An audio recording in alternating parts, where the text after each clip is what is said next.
Little throwback. Here's McNorth. He's got a ton of room. Down to the 10, to the 5. Touchdown, Bison. North Dakota State wins the Division I football championship.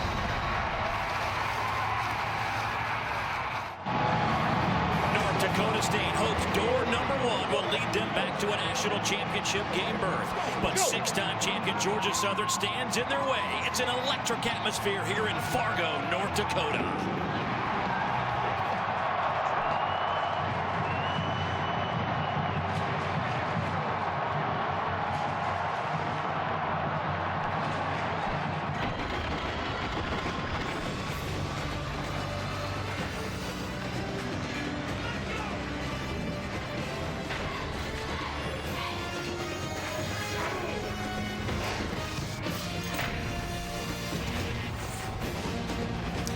You're watching the NCAA FCS Football Championship presented by Enterprise Rent-A-Car. It may be blistering cold outside, but here inside the Fargo Dome, it is 70 degrees, and the fans are ready for some semifinal football. The top-seeded North Dakota State Bison hosts Georgia Southern in a rematch of a semifinal game played almost a year ago to the day.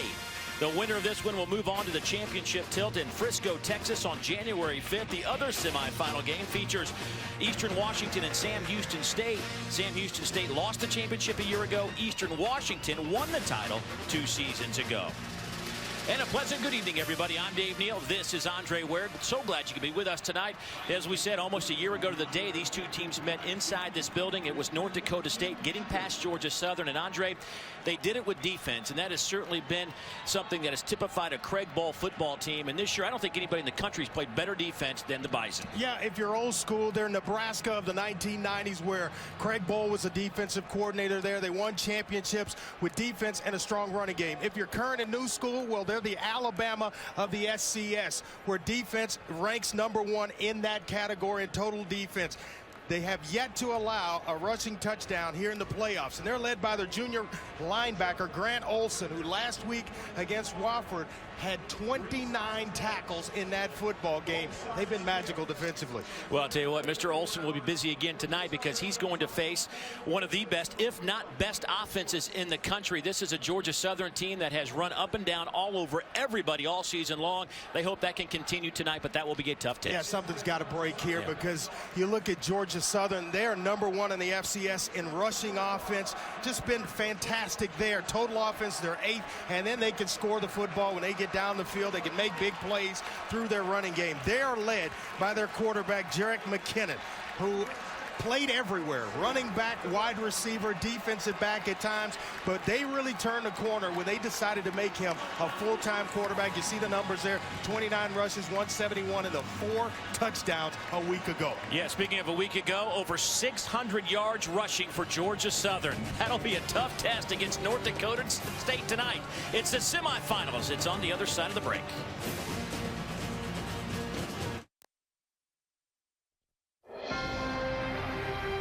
NCAA FCS Football Championship is brought to you by Northwestern Mutual, proud to be the official financial planning partner of the NCAA. Woke up this morning here in Fargo. The feel-like temperature was 1 degree. Good thing we're inside. Third member of our team is down on the sidelines. Her name is Kara Capuano. Let's join her now. Hey, Kara. Hey, Dave. You know, the Bison fans call their home stadium the Thunderdome, and it's their energy that helps it earn the nickname every home game. Georgia Southern head coach Jeff Monken told us the Eagles' experience here last year in the semifinals really took them by surprise. Monken called it deafening, one of the best atmospheres in college football. He said it was even louder here than at Alabama's Bryant-Denny Stadium, where the Eagles also played last year. Monken said this year his players at least know what to expect. To reinforce their memories, the staff blasted stadium noise at practices Tuesday and Wednesday at highest decibelity. Well, Kara, they could have a record crowd inside the Fargo Dome tonight. It is packed, not an empty seat in the building, and we are just about set for some football. Georgia Southern 10-3 against the 12-1 Bison of North Dakota State. Georgia State won the toss. They defer, so the Bison will have the football first.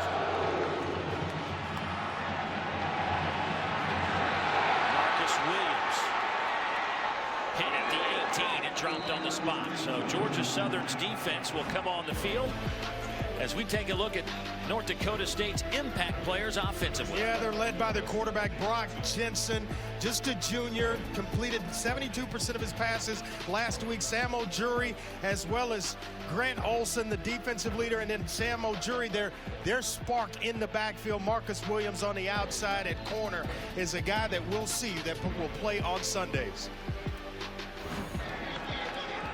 So Brock Jensen, the junior, last year completed 67% of his passes on the way to the national championship, completing a little bit less than that at 62% this year.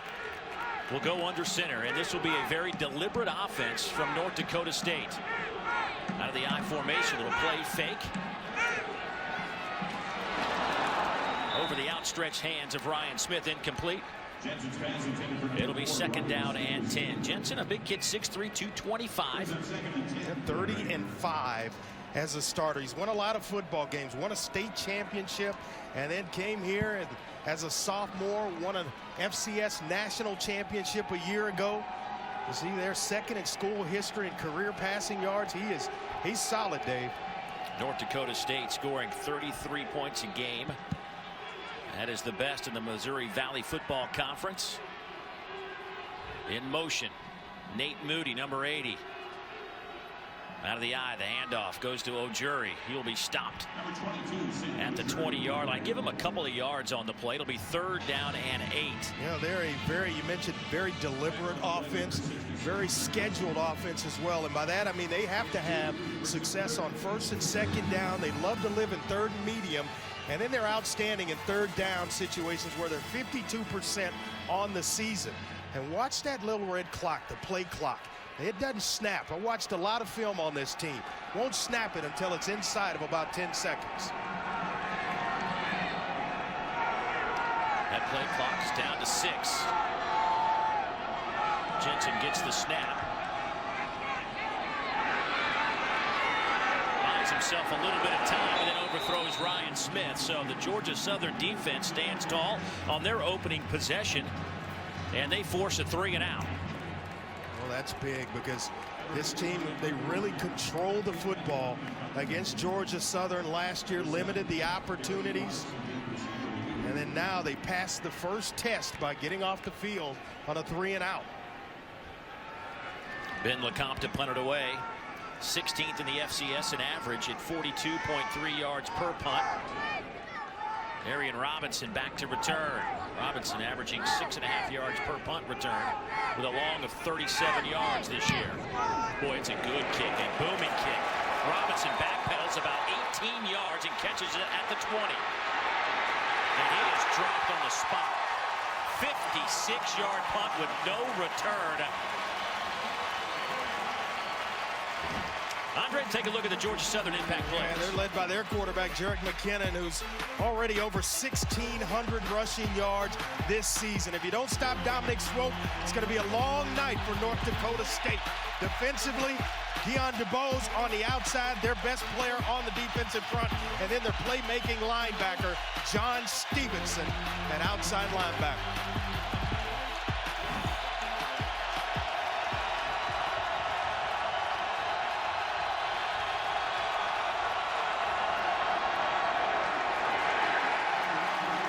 McKinnon, the quarterback, gets 3 on the play. Ricky Hagan makes the first tackle for the Bison. There is McKinnon. Interesting stories. He wasn't even their starting quarterback early in the year. Wasn't until about midway through week 4 that he got the job, Andre. Yeah, he's one of the better athletes on the team, and they lined him up at receiver, wide receiver, running back, all the running back positions, a little defensive back. And when he settled in at quarterback, they became a much better offensive unit. 6 games in a row over 100 yards for McKinnon, including a couple of weeks ago when he ran for over 300. Here's the option to the far side. McKinnon keeps it, first down at the 35-yard line. You know, Dave, the difference in this Georgia Southern offense is there a lot of speed, a lot more speed at the skill positions. You see McKinnon here. Nice block by Dominic Swoop, the fullback. He's got the speed now at the quarterback position to really threaten the edges of North Dakota State's defense. That gain of 10 sets up the Eagles at the 35.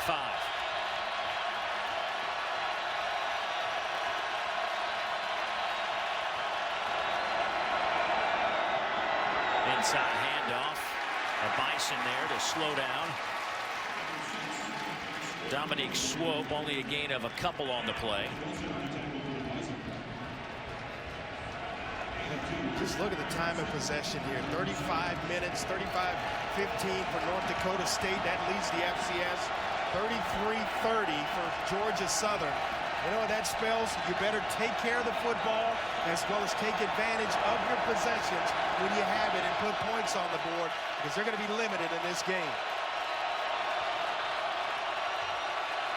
Second down and 8. Play clock at 5. McKinnon keeps it again. Will fall forward, maybe 2 on the play, but it'll be third down coming up for Georgia Southern. Yeah, really forced to go outside and away from their bread and butter. Dominic Swope, the fullback. Most triple option teams try to establish the fullback early, because if you can have success there and inside, it opens up the other 2 options. They know North Dakota State's strong up front. They've got to go to the perimeter with the football.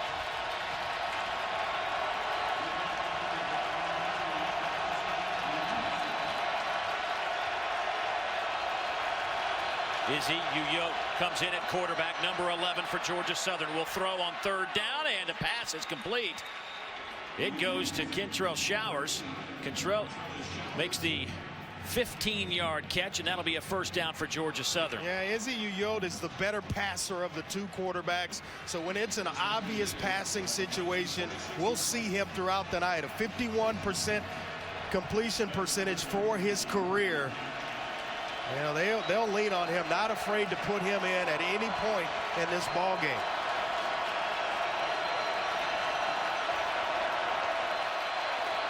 McKinnon will keep it. Falls forward to the 42-yard line, picks up 4. And trying to be solid in the middle. That front 4 of North Dakota State going to be tested thoroughly. Mentioned the fullback as well as McKinnon. They run that triple option. You'll see some counter option where it starts one way, they pull some linemen, and he'll pivot, go back out the back door. It's a fun offense to watch.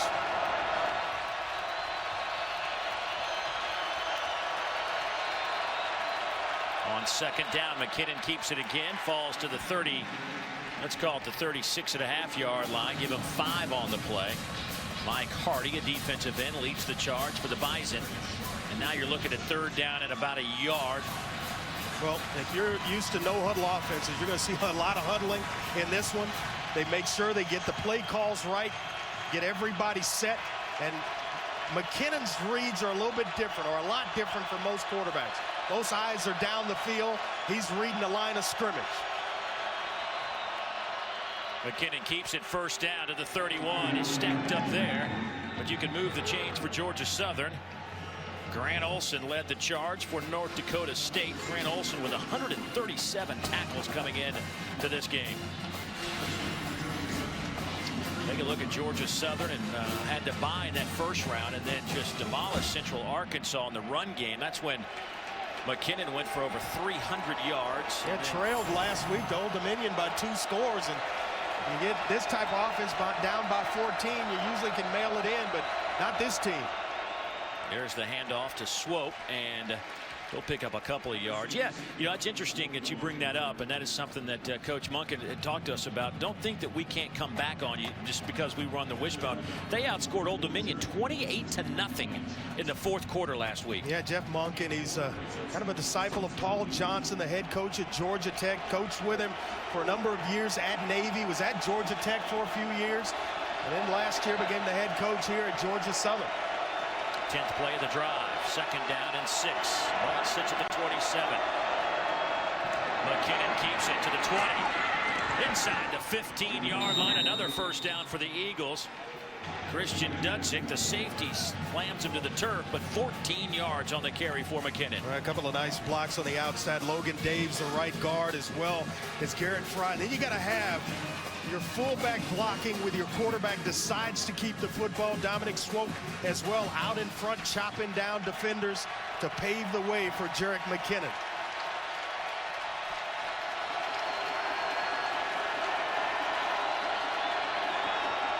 Toss sweep near side.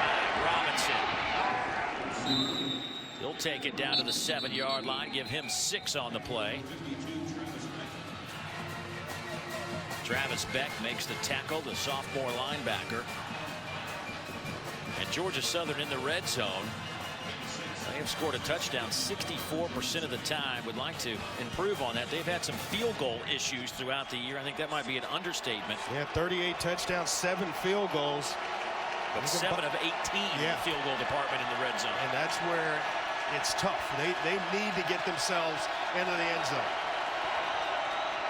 McKinnon to the 5 and stop there. So now you're looking at a big 3rd down. Gain of 2 on the play. Well, it has reached the point, Dave, for North Dakota State where you've given up so much on the ground and so many big plays in the run game that now it becomes a situation where it's a small win. Just holding to the field goal attempt here is a small win for North Dakota State's defense. 3rd down and a yard. Not so sure if I'm Jeff Monken with this kind of success running that I don't go for it on 4th down if I'm short here. Going to be close. McKinnon falls forward. Jurick in on the tackle. And he'll be a little bit shy of that 1st down. And now I think there's no doubt the success they've had in this first series of downs. I think you go for it. You got North Dakota State pinned deep on their end of the field. The positive well outweighs the negative in this situation. 4th down and a yard. 14th play of the drive coming up.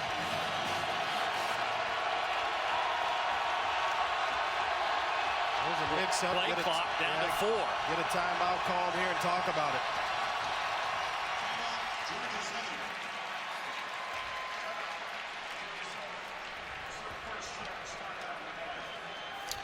So Georgia Southern needs about a yard for the 1st down to keep the drive alive. Stay with us, back in a moment.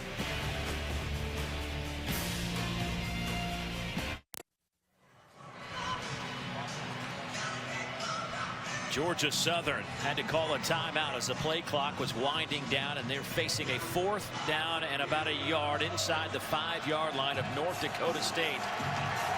North Dakota State had the football first, went 3 and out. Georgia Southern has moved it inside the 5 on 14 plays.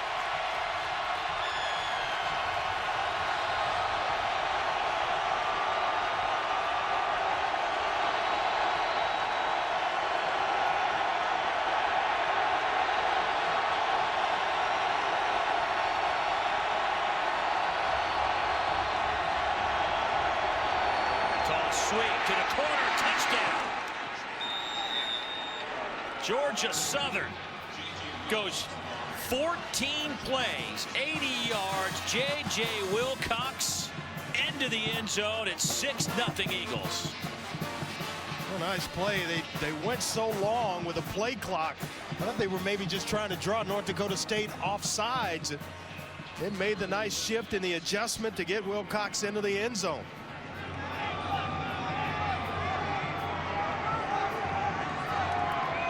Hanks, who has struggled in the field goal department, the true freshman, will attempt to put after, and it's blocked. The Eagles will fall on it, and the kicking woes continue. Christian Dudzik blocks the extra point, but the Eagles do put 6 on the board. J.J. Wilcox from 4 yards out.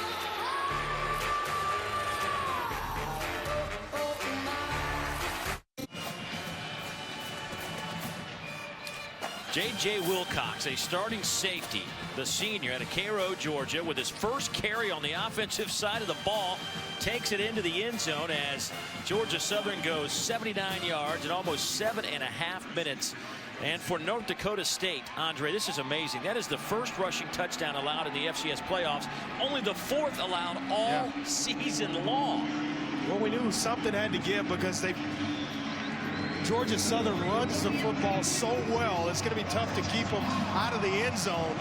And judging by that first drive, they're going to give North Dakota some problems all throughout this football game. Luke Jerry will kick it off.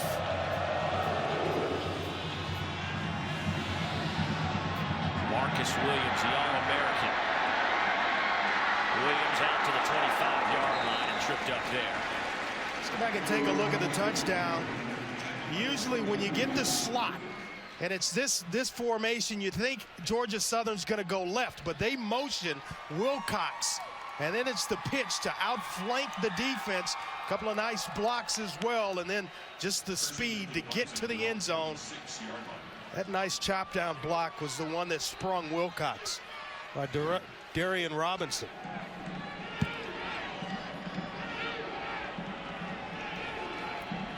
First down and 10 for the Bison.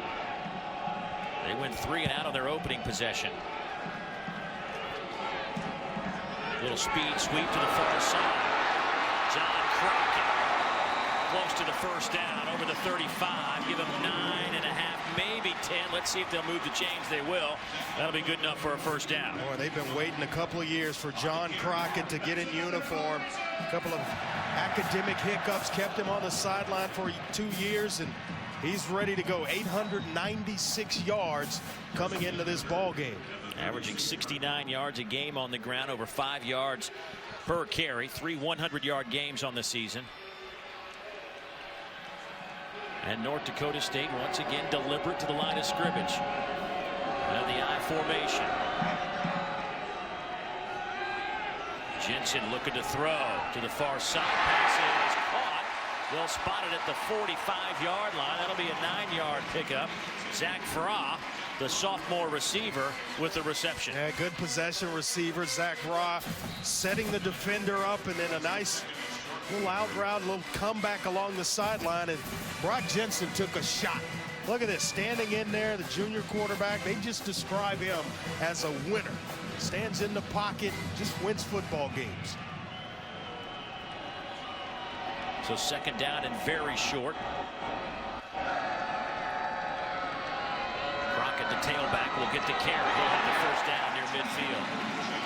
Pickup of 4. Crockett's a slasher and a downhill runner. Mentioned the fact that he sat out the last 2 seasons, but very explosive. And just about every Big Ten school recruited him out of high school. Runs with strength, the explosion I mentioned, and has great change of direction. Fresh set of downs for North Dakota State. Andrew Oakland goes in motion. He'll stop. Great a block for Crockett. Outside of Georgia Southern territory. That'll be a first down near the 40. Give him a dozen. J.J. Wilcox, the safety, comes up to make the play for the Eagles. Yeah, he's a guy that can change this game in a hurry. Crockett, watch here. It'll start right. Kind of senses the hole, sets up his block. Colville, the guard, with a nice block to spring him right there. And that's the one that gets him to the 3rd level.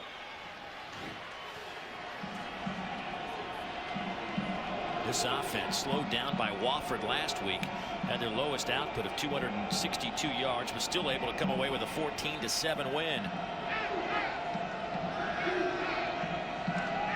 Jensen looking to throw. To the 45-yard line. It's Derek Lee. Gain of 7. It's only Lee's 2nd catch of the season, and he had to sub in. Kevin Badlin, the other tight end, as a backup. Garrett Bruin actually was hurt earlier in the season, shoulder and ankle problems, and it really forced Lee and Kevin Badlin into action. Second down and 4 yards to go. Once again, play clock down to 5, 4. They'll snap it. And Crockett will get it to the 30-yard line, and that'll be good enough for a first down. For more on the sophomore running back out of Minneapolis, let's go down to Kara. Well, guys, Crockett was not active in that first offensive series for the Bison, and I watched him on the sideline. He had a look of intensity and energy. He kept jumping on and off the exercise bike. You could tell he was fired up about producing for this offense tonight. Well, you talk about a guy that is relishing the opportunity to play and finally get himself academically eligible to get himself in a uniform. It's John Crockett. Recruited out of high school by everybody. Big Ten schools really on him, but he came here to North Dakota State. Jensen to throw. Batted in the air, and it'll fall incomplete. Down around the 12-yard line. Looking for Zach Fry. We got off to a great start the first 5 games of the year, and then he suffered a shoulder injury that slowed him down for a while. But he's the go-to receiver, number 82 for North Dakota State.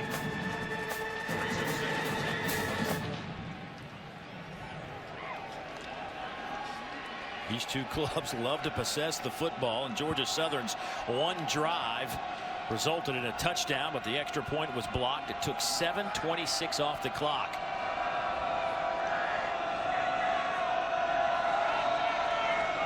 Little fake, and Jensen will keep it. He's to the 10, to the 5. Knocked out of bounds at the 4-yard line by Darius Eubanks. A pickup of 26 for the Bison. Yeah, this is one thing they're not afraid to do. You pick this up on film when you watch this Bison offense. Watch the strong side of the set. It's left. So everybody flows with a fake pitch, and then Jensen is to the outside on the edge with nobody in front of him. That sets the defense. You get the flow. You allow the blocking to set itself in front of Jensen. And then it's a big play. So now it's 1st and goal for the Bison from the 4-yard line.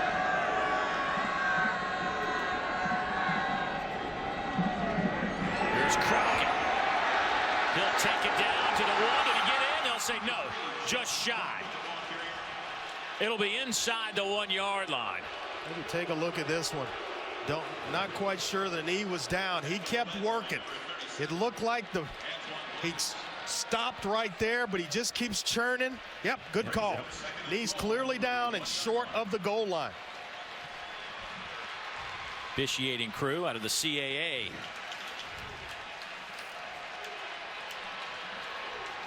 Second down and a half a yard. 10th play of this drive. For a little quarterback sneak here. Nobody over the center.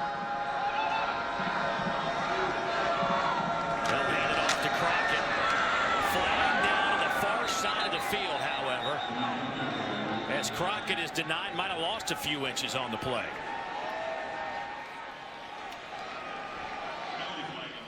Here's our referee, Stuart Mullins. Offside, 19 of the defense. Half the distance to the goal, repeat, second down. Well, you're going to see right here, nobody over the center. There's a vacated area right there. You know me, I hate all this ball handling when it's down close to the goal line. You allow for penetration. The strong defensive front's going to get under offensive linemen trying to come off. Just take all that complication out of it, and there it is again, presenting itself. Begging you to run the quarterback sneak. They'll hand it off to Crockett. He takes it in. Touchdown, North Dakota State.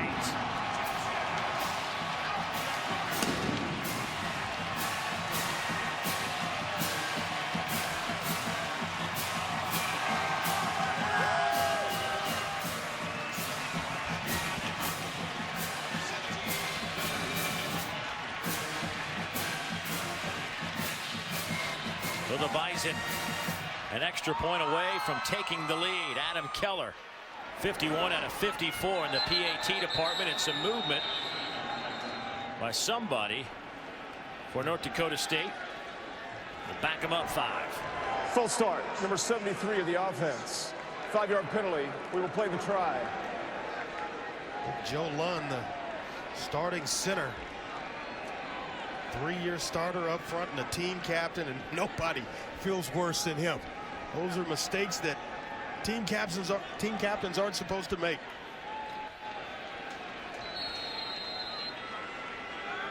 So a 25-yard.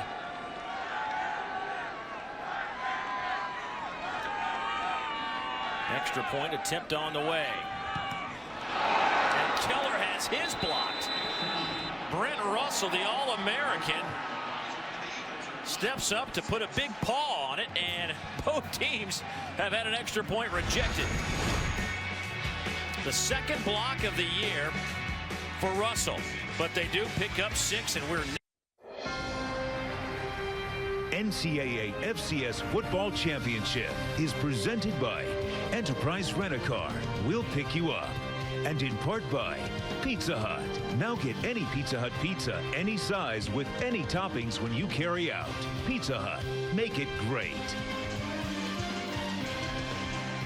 Craig Bohl, the head coach of North Dakota State, now in his 10th season here, the second all-time winningest coach in Bison history. One of the impressive numbers that stands out to me here at North Dakota State, he is 6-3 against FBS teams. This year they knocked off Colorado State 22-7. You know what's impressive, Dave, when you look at the returning starters for this team, the championship team, 7 on offense, 3 on defense, yet they're back in the championship game. And he can coach football. As a mentor of Tom Osborne at Nebraska, and just believes in a lot of his philosophies. One game away from the championship tilt in Frisco, Texas, tied at 6. Both teams with lengthy drives. 46 seconds to go before the first 15 has concluded. And that'll be a touchback. The NCAA Division I Football Championship concludes in Frisco, Texas, just outside of Dallas in 3 weeks, where the FCS champion will be crowned.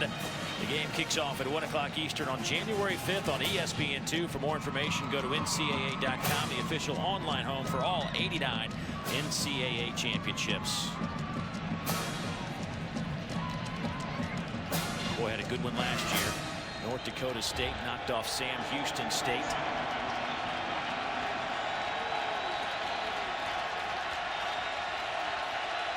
So from the 25-yard line, Jerick McKinnon back on the field. McKinnon 9 carries, 48 yards.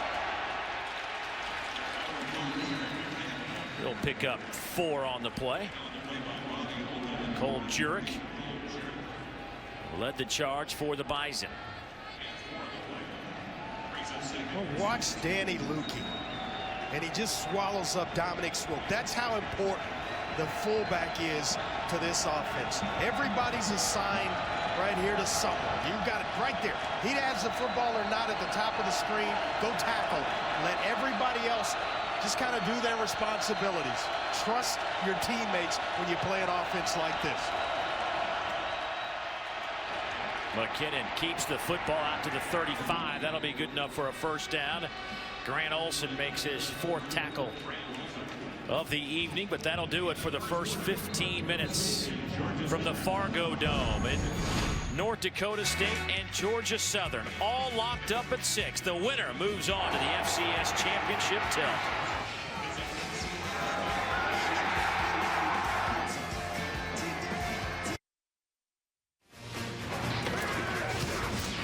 You're watching the NCAA FCS Football Championship presented by Enterprise Rent-A-Car.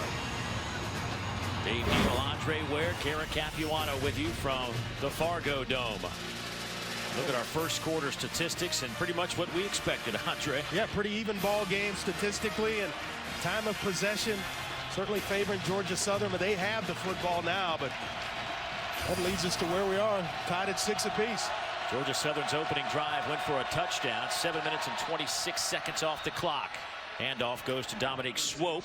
He'll take it over the 40 to the 42-yard line. Give him 7. Grant Olson, tackle number 5 for the middle linebacker, who had 29 tackles in the quarterfinal game against Wofford in this building. A 14-7 win for the Bison.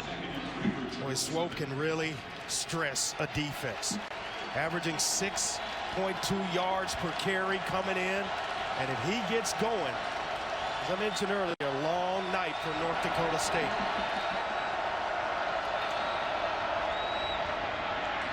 That'll be a first down for Georgia Southern at the 47.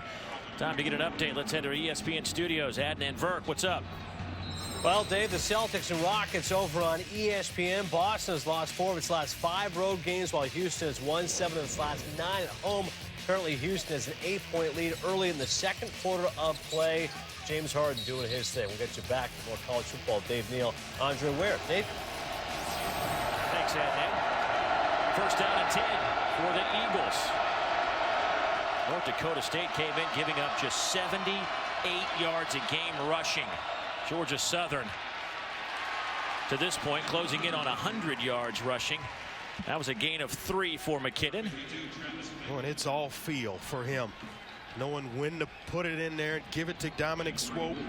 He feels the defense collapse down inside, pull it out. And he takes a lot of hits, but knows how to protect himself, runs tough. Those defensive numbers right there on the season. Just allowed 78.5 yards a game. And tonight already 89 yards on the ground for Georgia Southern. They only give up 200 yards total offense. Yeah. Second down, inside handoff. Nowhere for Swope to run. Only a yard on the play. They'll spot it inside North Dakota State territory at the 49, but now you're looking at third down and about, let's call it 6.5, maybe 7 here. Well, they're not bad on third down themselves on the season coming in. Georgia Southern 45% on third downs. It's about where you want to be. Third down and medium with the triple option offense. They run 3 options to pick up 6 yards. Going to get you a lot of first downs.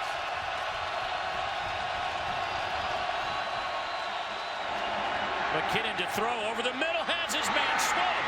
He's to the 15, still on his feet. To the 5, touchdown, Georgia Southern, 49 yards.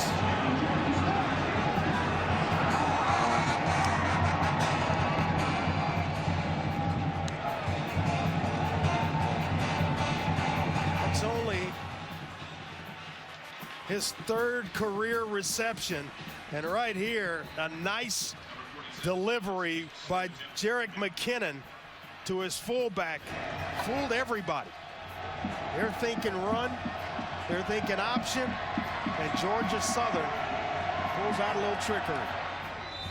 This point after is good. McKinnon, just his 19th completion of the year for Jerick McKinnon. But he now has 7 touchdown passes here in 2012. This one goes 49 yards to Dominique Swope, and it's 13-6 Georgia Southern. Well, the McKinnon to Swope passing combination hasn't really been heard of, but you can put it in the books now. 49 yards on the pitch and catch. The NCAA FCS Championship continues Saturday with a second semifinal as Sam Houston State takes on second-seeded Eastern Washington. The game kicks off tomorrow at 4 o'clock Eastern Time on ESPNU and also live on Watch ESPN. Well, we'll be tuned in. We'll get a chance to see whoever gets to the championship game. Willie Fritz and his Sam Houston State club taking on Bo Baldwin's Eastern Washington bunch on the red turf in Cheney, Washington.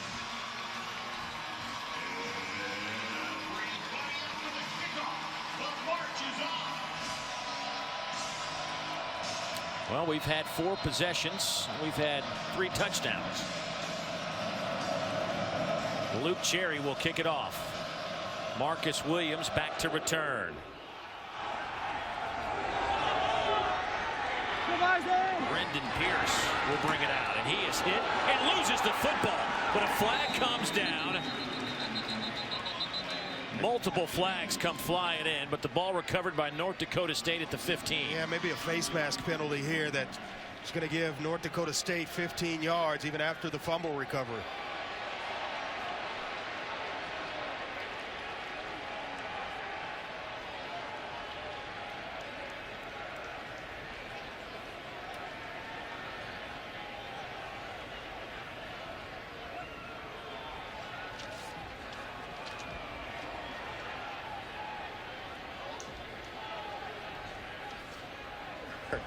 There are multiple fouls on the play. Personal foul, face mask on the kicking team.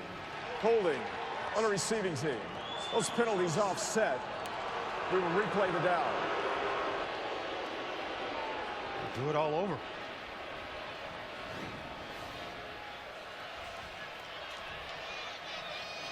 And face mask right there at the end of the play. That might cause you to put it on the ground. Especially when one guy is running full speed one direction, you're going the other direction. Face mask goes totally opposite direction. Oh, yeah.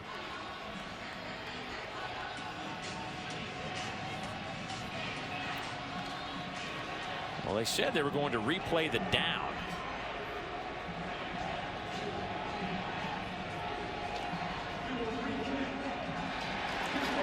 Re-kick this, baby.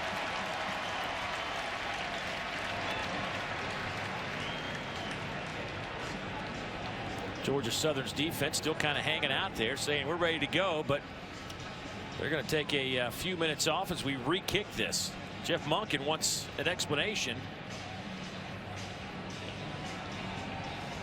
By the way, Jeff's cousin, Todd Monken, became the head coach at Southern Miss earlier this week. Taking over for Ellis Johnson, who was 1 year there and now is the defensive coordinator at Auburn. As the world turns in college football coaching.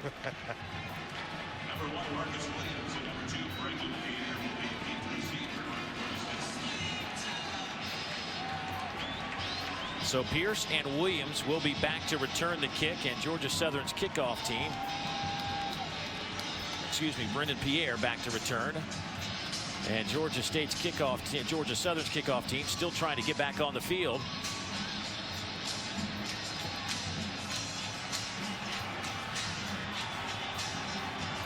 Jeff Monken not happy. He's being told by the officials to get his kick team out there, and had a few words in that direction. Georgia Southern, this is their third trip to the semifinals the last 3 years. They just haven't been able to kick that door down. This is a team that has won more FCS playoff games than any other school in history. They are 45-12 all time in the FCS playoffs. 6 national titles.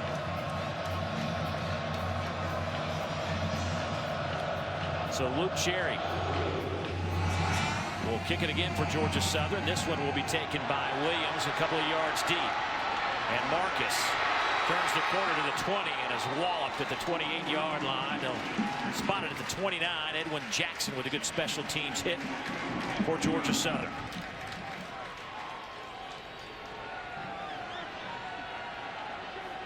Well, a proud program at Georgia Southern. Jeff Monken took over for this team. They were coached by Chris Hatcher, who's now up at Murray State coach, and ran the spread offense. Coach Monken came in and, of course, that Paul Johnson bloodline, if you will. Modeled his program after Paul Johnson when he was at Navy and Georgia Tech. But took over a team that was a spread team and got him back to running the wishbone and didn't miss a beat. Pass caught. Zach Vrah out to the 39-yard line. Flag down. That'll be close to the first down. See what this penalty is all about. After a smooth first 15 minutes. An eligible receiver downfield. Number 4, the offense was covered. Went downfield on the pass. 5-yard penalty. Replay, first down. Here, Ryan Smith, the team's fastest receiver, actually been suffering from a calf injury the last couple of games, or actually last week. Suffered it last week. They like to use him. Speed sweeps, screen passes. So now you're looking at first down and 15.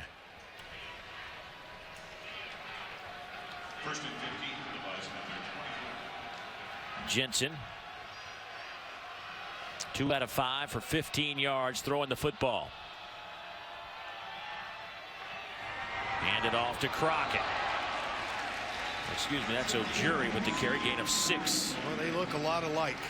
Identical. Yeah, built alike, both about 6 foot, both about 205, and He's got good quickness, speed, runs a little more physical than Crockett. Grinder type back when they just want to work some clock and methodically move the chains. He's the guy they go to, Sam O'Jury. O'Jury averaging about 73 yards a game on the ground. Good combination with he and Crockett. They produce about 130 yards combined. Couple of tight ends. Single setback is O'Jury. Down goes Jensen at the 20-yard line. A loss of 8, and it's Brent Russell, the All-American, now with 4.5 sacks on the year. And 25 career sacks. Watch 66 here. A little swim move and then right to the quarterback. He is a dominant force, NFL caliber player. The coaches feel like he's going to play on the next level. It'll be a late round pick for somebody. High motor guy that you have to game plan for him. And he just became Georgia Southern's all-time sack leader with that stop.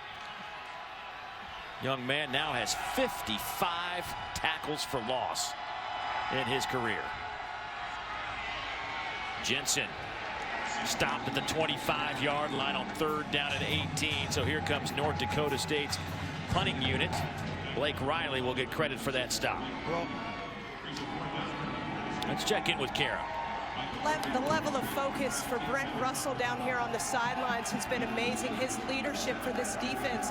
Last night, the team watched a video, relived their tough semifinal here last year. And he told me after he watched the video, he has thought of that game every single snap in practice and every game since. Off to a good start here in the Fargo Dome. LeCompte punted away. It's another good kick. Robinson will let it hit at the 35, fielded on a hop. And it'll be marked at the 27-yard line, a 48-yard return. Jerick McKinnon and Georgia Southern, that offense that racks up 35 points a game, back on the field when we return. NCAA FCS Football Championship is brought to you by Ram Trucks, Guts, Glory, Ram, and Reese's Peanut Butter Cups, the perfect combination of chocolate and peanut butter. Dave Neal, Andre Ware, Kara Capuano inside the Fargo Dome. Georgia Southern with the football. They lead it 13-6, 9:17 to play in the second quarter. Georgia Southern has racked up 154 yards of offense, and they will toss sweep it. Robinson trying to get the corner. He will nose it out to the 32-yard line, a gain of 5 on the play. Carlton Littlejohn on that tackle for North Dakota State. You mentioned the 154 yards of total offense before that carry for Georgia Southern. Jerick McKinnon had 115 of that 154. 49 passing, 66 rushing. He has controlled this football game. Flags. Looks like some movement up front.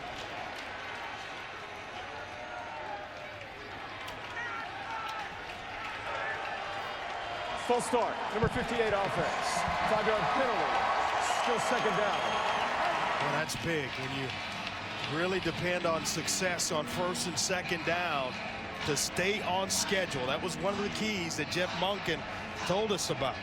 Staying on schedule, converting on 3rd downs, and not allowing penalties to kind of move you behind the down and distance markers. They needed to stay on schedule.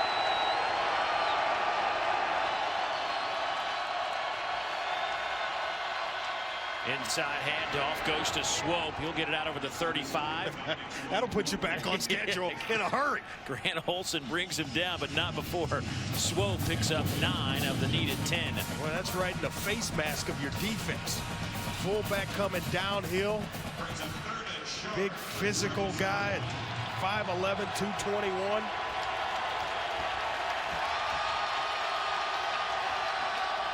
McKinnon just trying to pick up the 1st down on the sneak. He'll have it. It's easy right there. Quarterback sneak, take the ball and lay out of it. He had good push up front.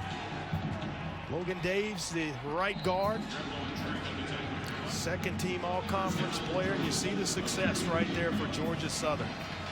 Putting together drives that later in this game could become very frustrating for North Dakota State. McKinnon follows the lead block of Swope. Anthony Lavoie with the stop, a gain of 5 on the play. You know, what's interesting about the McKinnon story is last year, due to some other situations, at this time a year ago, he was playing defensive back. As a corner. Lining up at cornerback last year in the playoffs because he's such a dynamic athlete. They had to get him on the field. He's played just about all 3 running back positions. And then once he settled under center, they became a much better football team. Swope on the carry.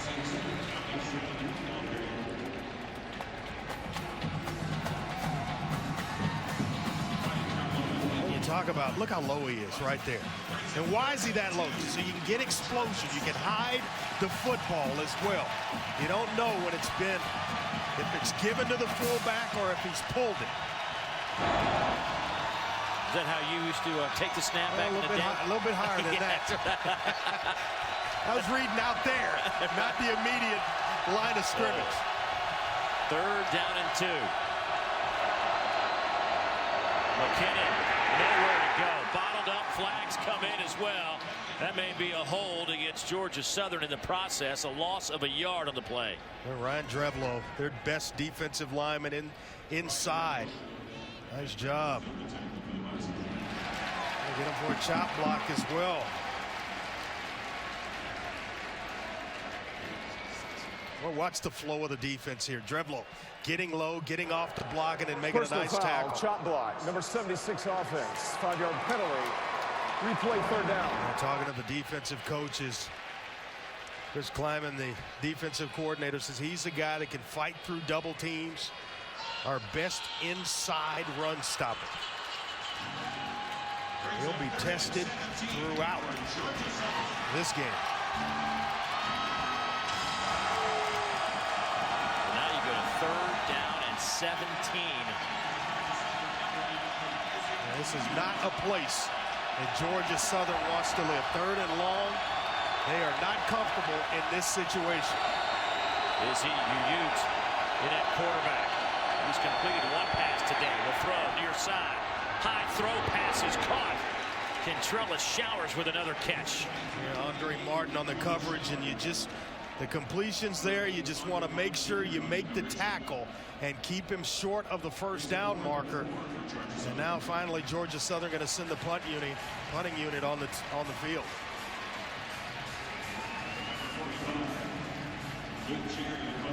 Well, Utes perfect tonight. Yeah. Come in, throw 2 passes, 2 completions. That one just a little bit short of the 1st down. So on 4th and 4, here is Luke Cherry.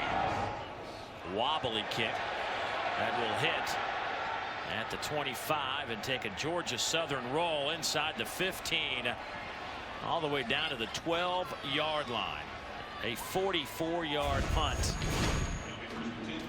So when we come back, North Dakota State and Brock Jensen, their leader at quarterback, back on the field as they trail by a touchdown. Frisco for the national championship coming up January 5th in Frisco, Texas. Dave Neal, Andre Ware, and already Georgia Southern has racked up almost 200 yards of offense. That's what North Dakota State allows per game all season long. What's the difference in this one? Well, it's Jared McKinnon. He's been able to pretty much do what he wants to do. Then the surprise in the first half of this game, throwing the football. They've thrown 3 passes. They've completed all 3 passes. That one a little bit short of the 1st down, but McKinnon has been able to do just about whatever he wanted to do, with the exception of that last drive by Georgia Southern. North Dakota State now with the football backed up inside their 15. Now the I formation. Crockett in at tailback. He'll be stopped at the line of scrimmage. No gain on the play. Brent Russell. Time to get another update. Here's Adnan. All right, Dave, over on ESPN News, St. Thomas, Minnesota, first appearance in the Division III National Championship facing Mount Union. Currently, Mount Union is up 14-7 early in the third quarter, seeking its 11th national title. We'll have highlights at the half alongside David Pollack. For now, I'll get you back to more Georgia Southern leading North Dakota State. Dave? Thanks, Adnan. John Crockett still tailback on a 2nd down and 10. Talk about a dynasty. There's one there at that level. That pass is caught by Zach Braun, then dropped. Big hit came from Lavelle Westbrooks to knock it out of Raw's hands. Yeah, he moved to corner from safety, so he's a physical guy. Timeout for an injured player. Physical player at 6 foot, about 175 pounds, and their most experienced corner. Boy, and Brent Russell is the injured Eagle on the turf back around the 8-yard line. That's your All-American, your all-time sack leader. Right here you see him inside, good hand movement, good strength. And then one of his own players, it happens, falls right into the back of his legs. Working around that ankle area. Came into this one with 39 total tackles. 7.5 tackles for loss. But he has been double teamed all season long. He's been the guy you got to stop if you want to run the football. Well, while the Georgia Southern trainers check on Mr. Russell, we'll step aside. Back in a moment.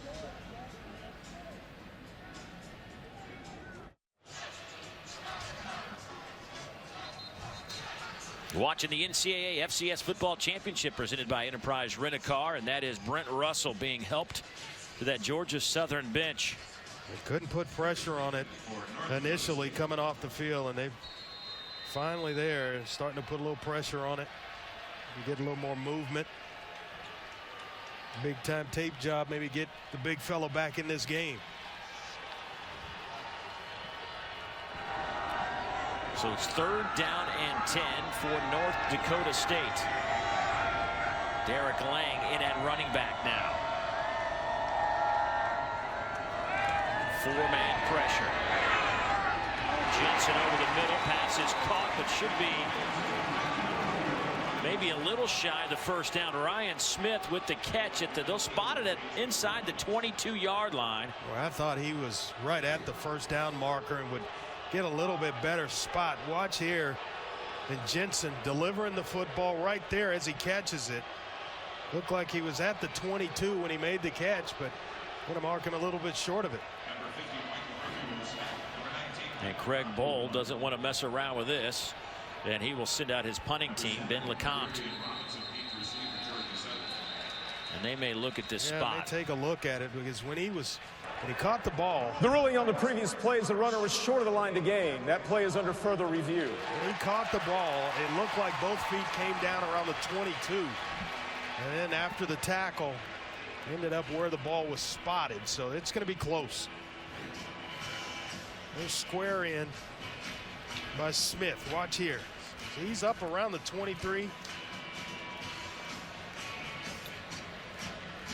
It's going to be hard to. That's close.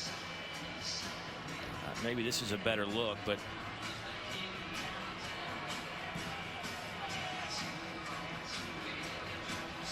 it's spotted just over the 21, which is where he was tackled. Both feet came down around the 22, which I don't know, once it's respotted, if it still will give him enough for the 1st down. Boy, Ryan Smith, the guy that's a little bit banged up, didn't know if we would see the 2nd-team All Missouri Valley performer. Yeah, excellent return, man. He's not doing that tonight, and didn't know that they were going to have his services until, yesterday because of that calf injury he suffered last week. Boy, a little guy, 5'7". You can't even see him amongst those other linemen up front. There he is in there. You can see him. He just buzzes by because he's their fastest player. Fastest wide receiver on the team. And leads him in receptions. Came into this one with 43 grabs. They usually run a little jet sweep with him with his speed, but Coach Bull telling us today they probably still have it in the package, but not with him because of the injury. Yeah, and you saw Crockett do that earlier. That's usually a play that Ryan Smith will have his hands on, those speed sweeps, jet sweeps, as well as some screens.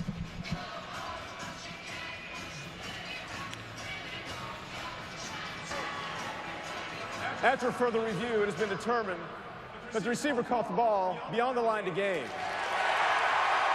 The ball will be placed at the 23-yard line. First down and 10 for North Dakota State. Please reset the clock to 4 minutes and 10 seconds. Please put 4 minutes, 10 seconds on the game clock. The clock will start on the ready for play. That's an excellent call by the replay officials, because initially that route was run about the 23-yard line, and then he came down right there. The foot hits, and then he's tackled. And it's still, even with that look, he's beyond the first down mark. So instead of bringing out your punting team, you now have a fresh set of downs at the 23-yard line. Here's that speed sweep we were talking about a moment ago with Crockett. And Georgia Southern plays it well. A gain of 3. John Stevenson led the way. Not a whole lot there for Crockett, and just shows you some nice athletic ability. Picked up a nice block by Derek Lang in order to just pick up the 3 yards. Boy, I like Crockett.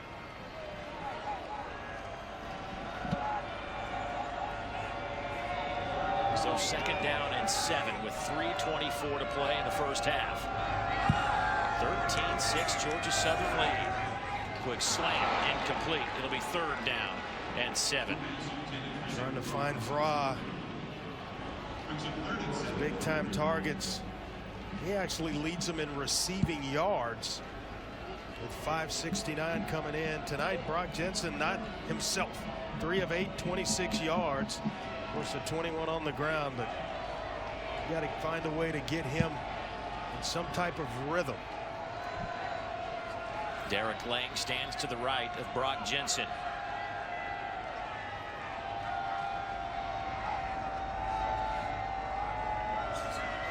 Here comes some pressure.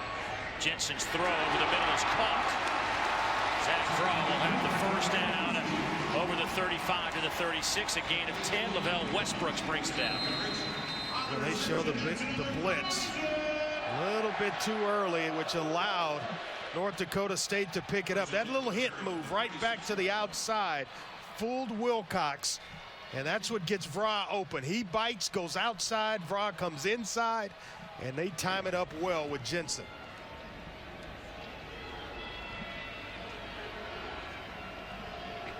Crockett back in the game. He's the single setback. He'll get the handoff, dance it around to line, nowhere to run. It'll be second down coming up. North Dakota State scored their 1 touchdown on a nice 10-play, 74-yard drive back in the first quarter. Georgia Southern has 2 touchdown drives. The first one went 7.5 minutes off the clock, 79 yards. The second TD drive went 75 yards. And that was a touchdown pass from McKinnon to Swopes for 49 yards.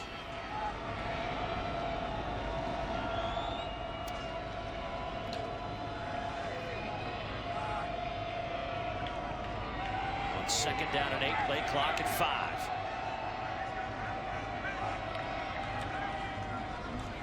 There goes Crockett. Had a little bit of seam, but it closed in a hurry. Still driving, though, close to the 45. Give him 5. It'll be third down and maybe 2. J.J. Wilcox led the way along with John Stevenson. That's a big drive for North Dakota State to keep pace with Georgia Southern. 1/3, about a minute 30 left here in the first half, but you don't want to fall 2 scores down to a team like Georgia Southern that could really chew away at the clock. Third down and 2.5 for the Bison. Play clock down to 5. Here comes some heat from the Eagles. They go near side, wide open. It's Ryan Smith in midfield.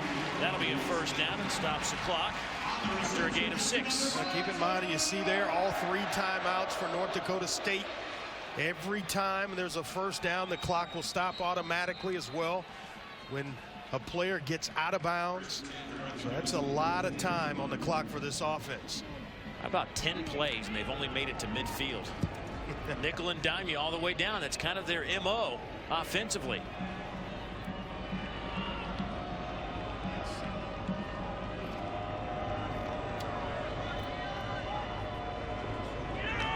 Jensen lofts one up near side. Plenty of jersey graphic going on there. Zach Vra being chased by Nick Wright. Wright gave up a big play last week to Old Dominion, and they go right back at it. They get their best receiver, Vra, matched against Wright, who's the third corner on this Georgia Southern defense, and that gives them an easy 15 yards.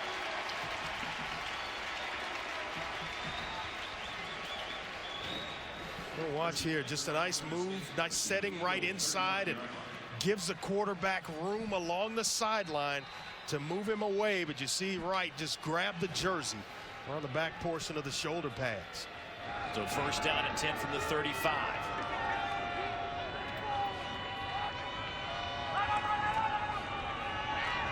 Jensen to throw. Down at the 21-yard line. Trevor Gebhardt with a great grab, 14 yards. Deion Stanley on the coverage. Well, that's my favorite throw right there, the corner route. And he does it from the wide hash mark, the hash mark farthest away from the receiver to that side, and it was timed. Otherwise, if it's just a slight bit off, it's going the other way. And there's 12 on the field. On the offense, breaking the huddle with 12 players, 5-yard penalty, first down. Yeah, really no reason to rush. You have 3 timeouts. Just take a timeout. You want to make a substitution? Talk about it.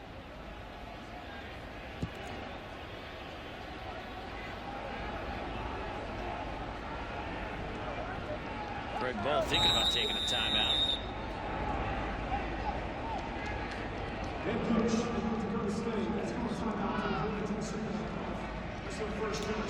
Well, with that timeout, that'll give us a chance to head back to our ESPN studios, find out what's coming up at halftime. Here's Adnan.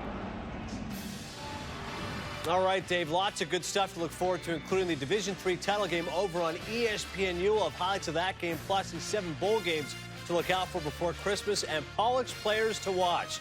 He's got some great nuggets to pass along, just like Santa. He's giving all of his good stuff out. That's coming up at the half. For now, get you back to more of Dave Neal and Andre Ware. Gentlemen. Thank you, Adnan. I bet Mr. Pollock's got about 2 or 3 workouts in already. Guy's a machine. Oh, yeah. Well, Craig Bowles' club trying to not only put some points on the board, but they would love to take these seconds down as well and leave Georgia Southern nothing to play with when they get the football. Ball sits at the 26. North Dakota State, unlike Georgia Southern, been pretty good in the field goal department. Adam Keller, 16 out of 21 this year.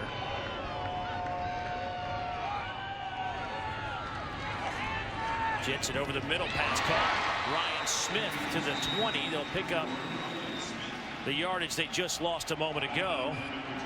Deion Stanley on the coverage. You have to take another timeout when you throw across the middle for a short gain. Yeah, got to take the timeout because you didn't have the big gain or a first down to stop the clock to get yourself set to call another play.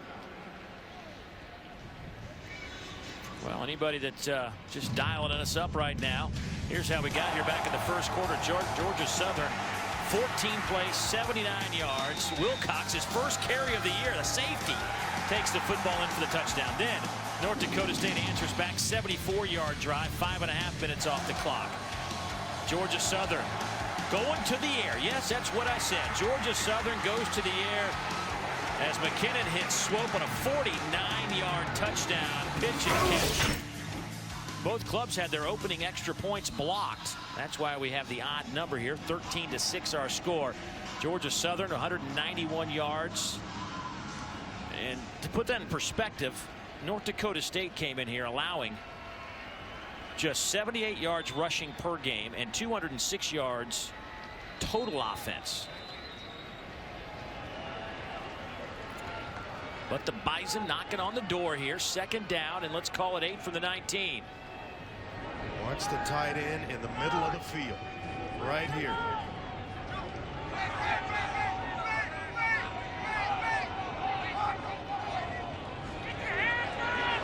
They'll go to the end zone. Smith had some space, but turned the wrong way. Coverage by Stanley.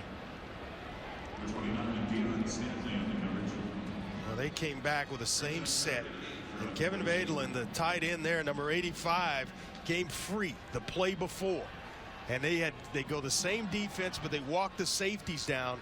Nobody in the middle of the field for the big tight end.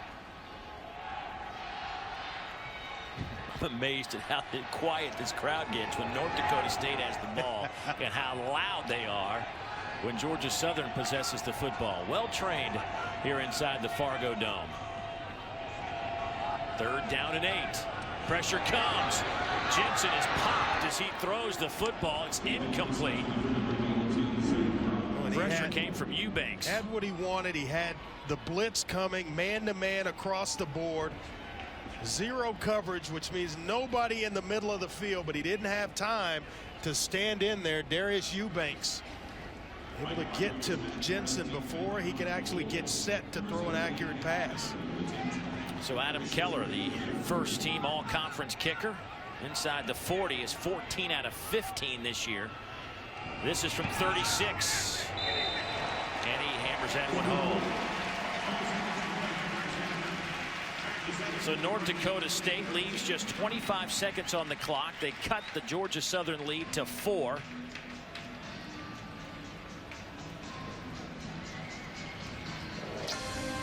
Well, a season-long journey comes to a close Saturday when Valdosta State faces Winston-Salem State to determine the top team in NCAA Division II football. The NCAA Division II football championship presented by Enterprise Rent-A-Car. It's the Blazers and the Rams Saturday at 1 o'clock Eastern time on ESPN2 and also live on Watch ESPN.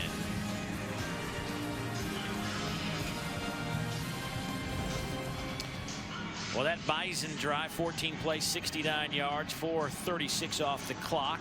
36-yard field goal makes it 13-9. Of course, school got out. Exams concluded a couple days ago. The university here at North Dakota State decided to keep the dorms open for a couple of days to let the students stay around and come enjoy the football.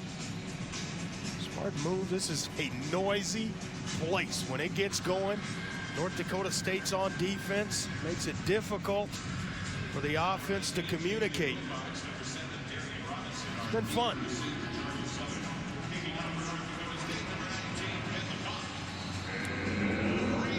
Still wearing his graduation gown. But wear it too. A few years of hard work that have paid off.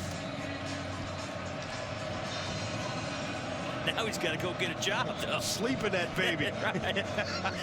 You worked for it.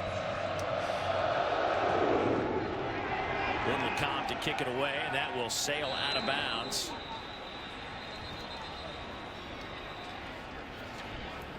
Boy, not exactly what Coach Ball was hoping for. So that'll give Georgia Southern some pretty good field position. On the kicking team.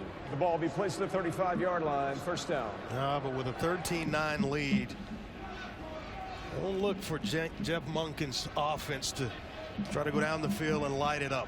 They'll just stick with what they do. That's the triple option. Keep the ball in Jerick McKinnon's hands. And work this 25 seconds off and go into halftime up 13-9.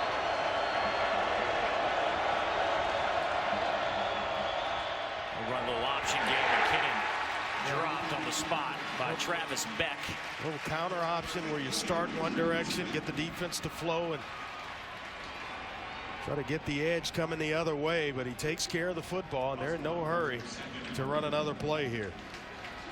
That's the 10th tackle for loss for Mr. Beck, and that'll do it for the first half of football. Explosive first quarter, but things kind of settled down here in the second quarter. The winner of this one will move on to the national championship tilt in Frisco, Texas on January 5th. 34 minutes of football coming up. And it should be a lot of fun from the Fargo Dome here in North Dakota.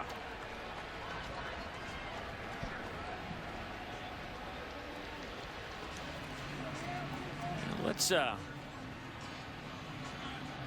check in with Kara. She is finally caught up with Coach Monken of Georgia Southern.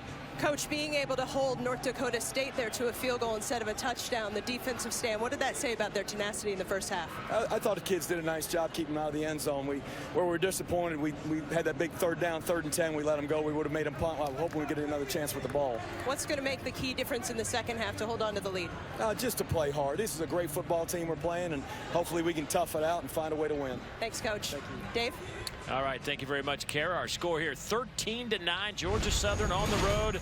Their 3rd straight trip into the semifinals, trying to bust through that door and get back to the championship where they have won 6. When we come back after the break, it'll be the studio. Adnan and David Pollack.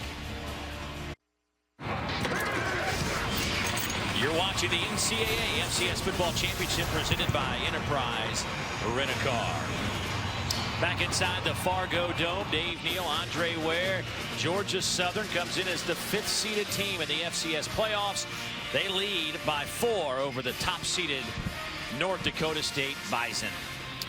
This is Andre. I'm Dave. Glad you could join us as we continue on here. The winner of this one heads to the national title game January 5th in Frisco, Texas. 30 more minutes of football. But Andre, assess that first 30 minutes for us. Well, I think it's about what we expected. A pretty evenly matched ball game. I think the difference in it for me is Georgia Southern's ability to throw the football. Good, consistent quarterback play from Jerick McKinnon. And then the touchdown pass that he had. They've been perfect in the passing game. Let's take a look at our Reese's perfect play and go back to the quarterback play. Yeah, just right here, it just kind of fools everybody. Their ability to get the outside edges in this game affects coverage. You see the flow of the linebackers, the safety gets out of position, and it allows the fullback, Dominic Swope, to go right up the seam. Excellent touch on the football from Jerick McKinnon, and some pretty good running after the catch by Swope to get in the end zone. Take a look at some first half statistics. And well, last year at halftime, North Dakota State led 14-7 as these two clubs battled almost a year ago to the day. It was back on December 17th when these two clubs met last year in the semifinals. But Georgia Southern held below 200 yards rushing in that game. Georgia Southern with 113 on the ground right now, 190 total yards. On the flip side, North Dakota State with 136 yards. Georgia Southern had that opening drive that was, I guess, just a classic example of Eagle football. 7.5 minutes off the clock with 79 yards for a touchdown. And equally as important, that last scoring opportunity where North Dakota State, right before the half ended, able to come away with a field goal. It was Georgia Southern getting the football first here in the second half. This really could have gotten out of hand. Georgia Southern won the opening toss. They deferred so they could have this opportunity to start the second half. Good kick down the corner, taken by Robinson. Robinson with some room right up the middle. He's out to the 35-yard line. Good return. That'll set up his Eagle offense in nice field position. Take a look at some of our Georgia Southern Eagles impact players and how they performed in the first half. Yeah, Jerick McKinnon, he certainly didn't disappoint. 121 yards of the 190 total yards that Georgia Southern has. He's accounted for. Swope has been himself in the middle with a big touchdown catch as well. DeVos on defense, 1 tackle, and then Stevenson has added 2 from that outside linebacker position.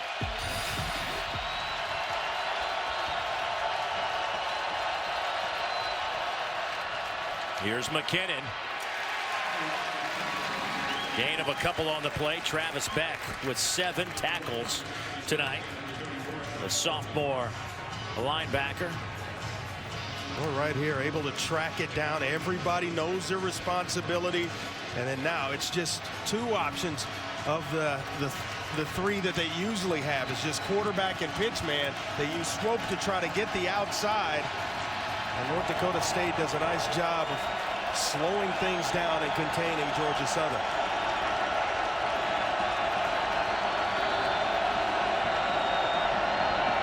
McKinnon to the 42-yard line. Picks up 4. Ricky Hagan led the way. Now you're looking at 3rd down, and let's call it 3. Yeah, and that's right where they want to be. That play there designed to get them right back on schedule, where they end up in 3rd medium, 3rd down, and short for Jerick McKinnon. Look at their option breakdown. Only pitched the ball 3 times in the first half. And McKinnon's been able to get the edge without having to pitch it. They've gone pitch responsibility, which has freed some things up for McKinnon.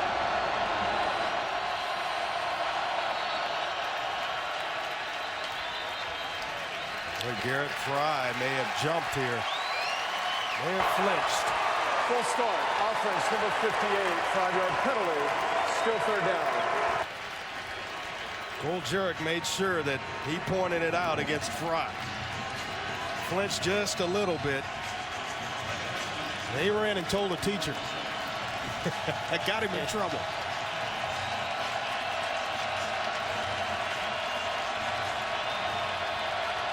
Third down and 8 now.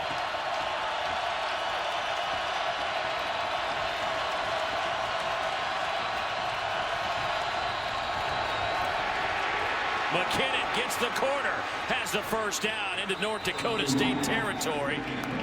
A gain of 16, and it looked like that was going to be for a loss of 4 or 5 yards. Well, we saw the misdirection with a touchdown pass to Swope. That right there is just enough to get Jerick to bite inside and down and inside and give the edge to Jerick McKinnon. Well, what a nice athlete. Understands this system, takes care of the football. And when you get him in the open field, good things happen. McKinnon, 19 carries, 95 yards. He'll keep it here again. And McKinnon to the 42-yard line.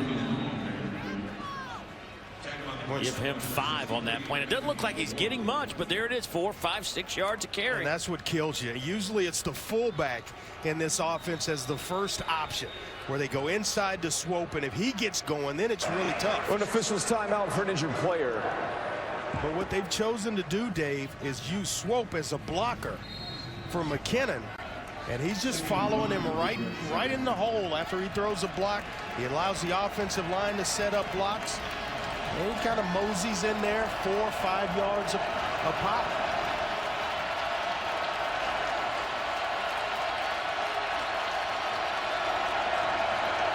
Second down and 5 and another false start. Logan Dave's end time just jumped forward. For offense, 5-yard penalty. Still second down. Well, Dave's came into this program as a walk-on. He's really developed physically in about a year. Now one of the strongest players on the team, and the team's best offensive lineman, was voted second team all conference. He's now on scholarship.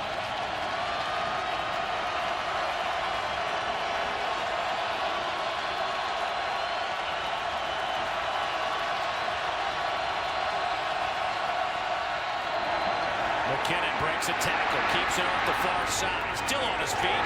Ball's in the air, he lost the handle. Who's got it? Well, you praise him for taking care of the football, and then it comes out. But that's an excellent job by North Dakota State's defense of tackling the football. He's up in a crowded area. And they got it. The first turnover of this ball game. And it was turnovers a year ago that haunted Georgia Southern. 3 turnovers paved the way for a North Dakota State 35-7 win. Boy, you're just fighting to get extra yards, and you get in a crowded area. You got to put the ball away. Christian Dudzik, the free safety, comes in, rakes it out of there, and then there's a free-for-all to get to the football. Dudzik forced it. Olsen came up with it. His second fumble recovery of the year.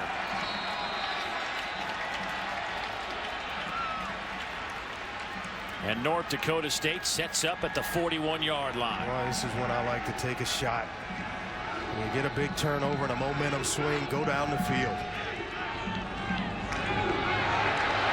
Jury out over the 45 to the 46. A gain of 6 on the play. Eubanks trips him up. Good news for Georgia Southern fans. I saw number 66, Brent Russell, the All-American, back in the middle of that lineup. Heavily taped right ankle for the big fella. Just wonder how much that's going to affect his movement, but boy, is he strong on the inside.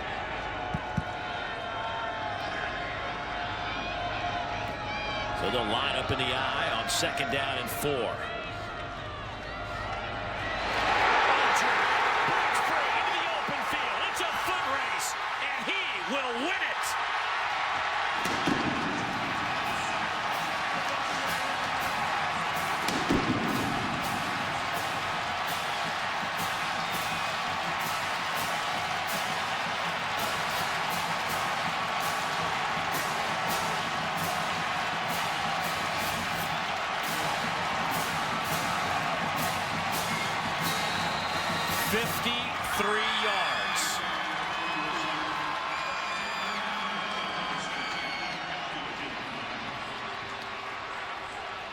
Adam Keller's point after is good. And the Bison have taken a 3-point lead. Off the turnover, North Dakota State makes Georgia Southern pay. 16-13 Bison.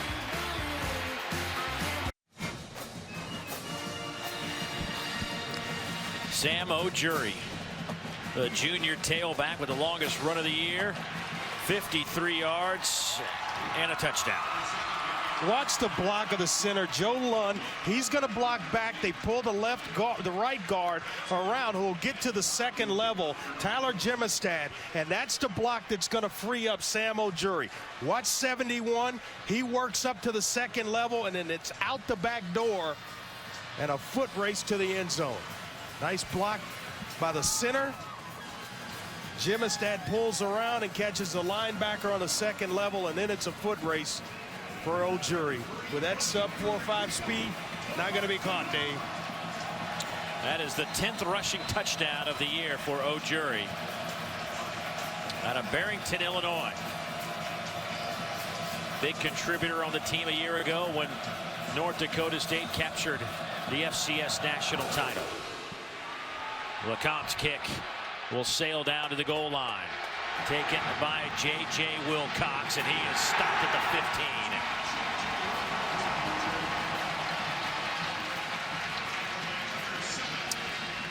Let's go downstairs, check in with Kara. Had a chance to visit with Coach Bowl out of the locker room at halftime.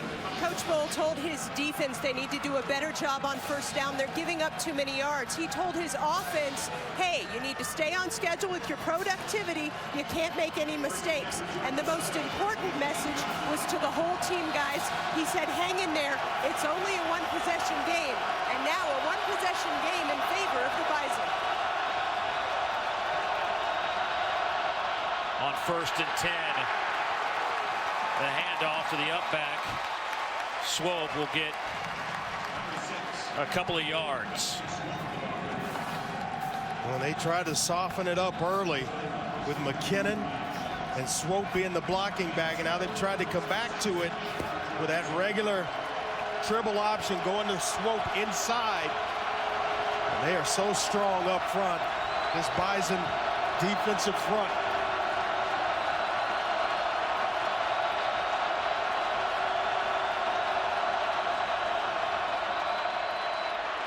There's the pitch.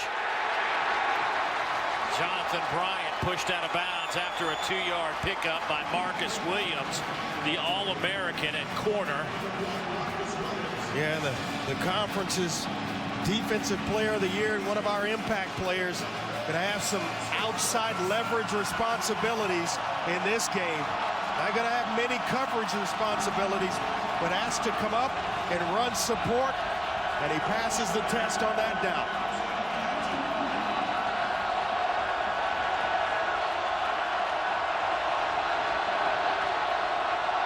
Izzy Uyuk in at quarterback. And he is dropped back at the 5.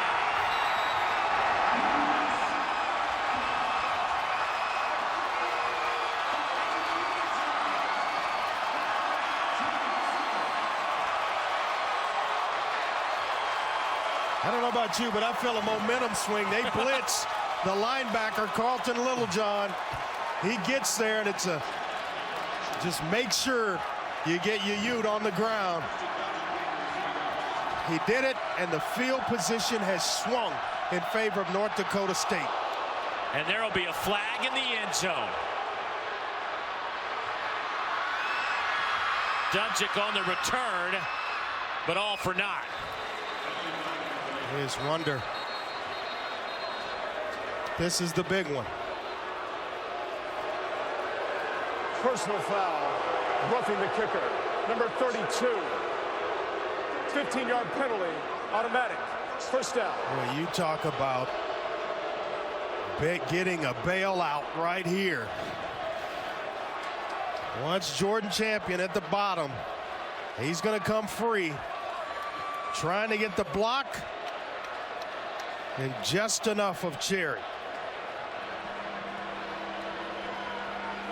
That's why you got to lay out across and in front of where you think the punter's going to let it go if you're going to go for the block there. Well, he had some excellent field position and then let Georgia Southern out.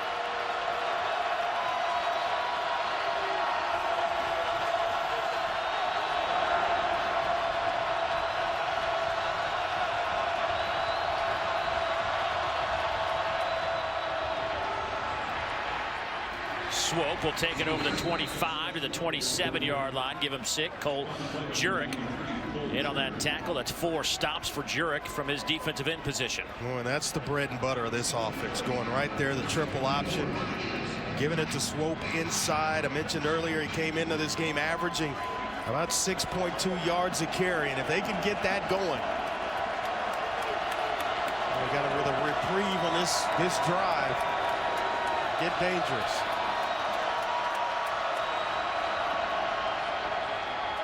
There goes Swope again over the 30. That should be good enough for the first down. Boy, he runs with power. Churning those legs when he engages contact. Back-to-back 1,000-yard seasons for the sophomore out of Buford, Georgia. 9 carries, 38 yards. And they haven't been easy. Remember, this is a Georgia Southern team, Andre, that a week ago ran for 602 yards on the ground against Old Dominion. And 7 rushing touchdowns.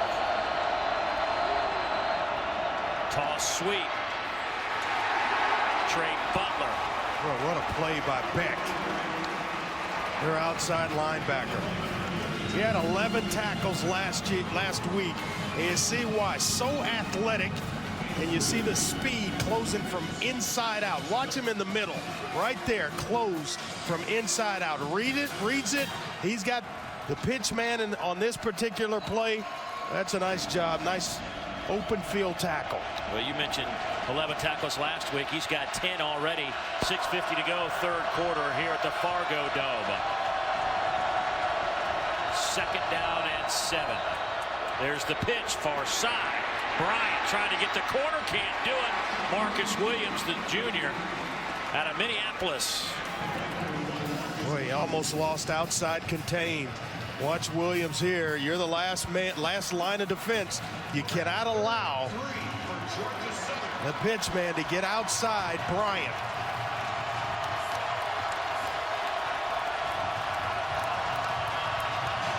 You just wonder when Georgia Southern's going to break one. They've had 58 plays this year over 25 yards. 11 of them over 50. Yep, you have to be so disciplined defensively when you play them. They will throw. McKinnon up top. There's a big play. They hit Bryant down to the 20-yard line. Just mentioned being disciplined, and that calls for it on the back end as well. You got to come up and run support so many times. They give the run fake to Swope. It allows Bryant to get behind the secondary, and Dudzik forced a fumble earlier. Well, once again, there's the big play you were asking for. First down and 10 at the 20 now after the 42-yard gain. Flag down at the line of scrimmage. This play should never have gotten started. A false start coming up against Georgia Southern. Full start on the offense on the wingback. 5-yard penalty. Still first down. You know, if Georgia Southern doesn't score, having the ball back has already changed this game. Because that penalty, the roughing the kicker or the punter, is going to give them field position, the momentum. They already have the lead with a chance to extend. All that's erased, and here comes Georgia Southern. First down at 15.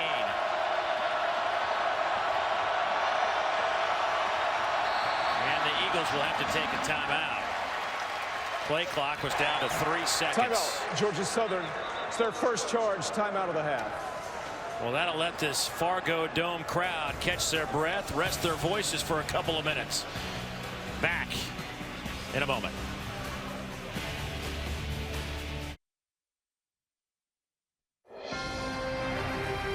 NCAA FCS Football Championship is brought to you by Verizon.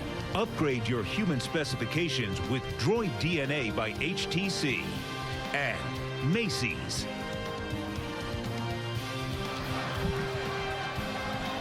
Back in the Fargo Dome. Dave Neal, Andre Ware, Eric Capuano down on the sidelines.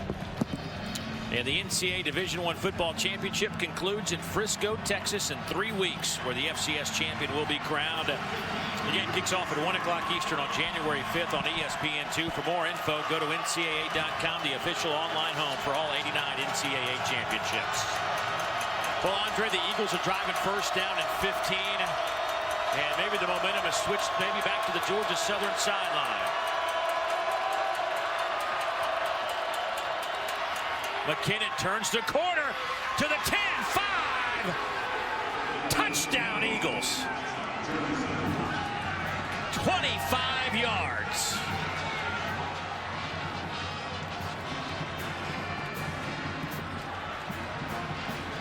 McKinnon now with 7 straight 100-yard games. Well, we talked about outside containment being so important when you face this offense. And it looked like Marcus Williams gave up the outside containment with a great block by Dominic Swoop, the fullback. Well, that point after was blocked, but it still got through. And McKinnon. This is what got it all going. North Dakota State would have had it at the 40-yard line. Instead, the penalty gave it back to the Eagles, and they made the Bison pay.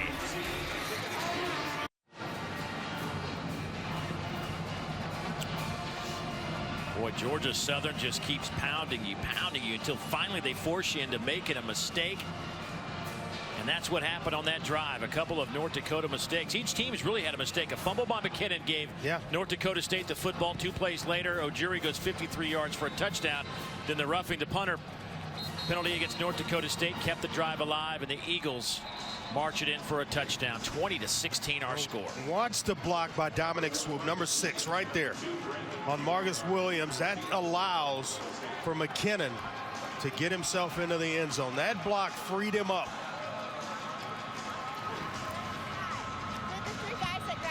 He has played a splendid football game. Junior out of Marietta, Georgia, just outside of Atlanta. Now has 20 rushing touchdowns. An 85-yard drive. You got to remember, Georgia Southern also had 3 false starts on that drive. They were able to overcome that as well. Cherry's kick. Down to the 2. Marcus Williams. And he runs right into some traffic at the 20-yard line. Let's check in with Adnan Virk in the studio. Adnan. Thanks, Dave. Over on ESPNU, it's a final. The Mount Union Purple Raiders over the St. Thomas of Minnesota Tommies. It's the 11th Division III National Championship since '93 for Mount Union. Their first since 2008 as they go 15-0. Run on the table, 16th title game appearance in the last 20 years, and they're victors yet again. Back to you, Dave. It's amazing. Amazing. 11 since 93. They know how to win championships there. And congratulations to Mount Union. North Dakota State, the FCS champion, trying to defend their title. Trailed by 4 here late in the third quarter. Jensen will hand it off to John Crockett. Deion Stanley comes up from his safety position for his 4th tackle, a gain of 5 for Crockett. It's been Ojuri for a series, Crockett for a series. And really no reason right now for Brent Vigen, the offensive coordinator, to change his game plan. Just down by 4 points. You got to stay with what got you here. Mix and run and pass. It's a very balanced offense. You look at Jensen. He's 7 out of 14, 63 yards, no picks, no touchdowns. Out of the I formation, this deliberate offense with the play clock at 5. Little play fake to the tight end. Bison, gain of 8. J.J. Wilcox on the stop. Reidlin was a linebacker in high school and converted to tight end when he got to North Dakota State. You see right here, soft hands, well thrown by Jensen as well to kind of keep this Georgia Southern defense off balance. A run with Crockett, come back with a play action, a little play pass to the tight end. Good mix.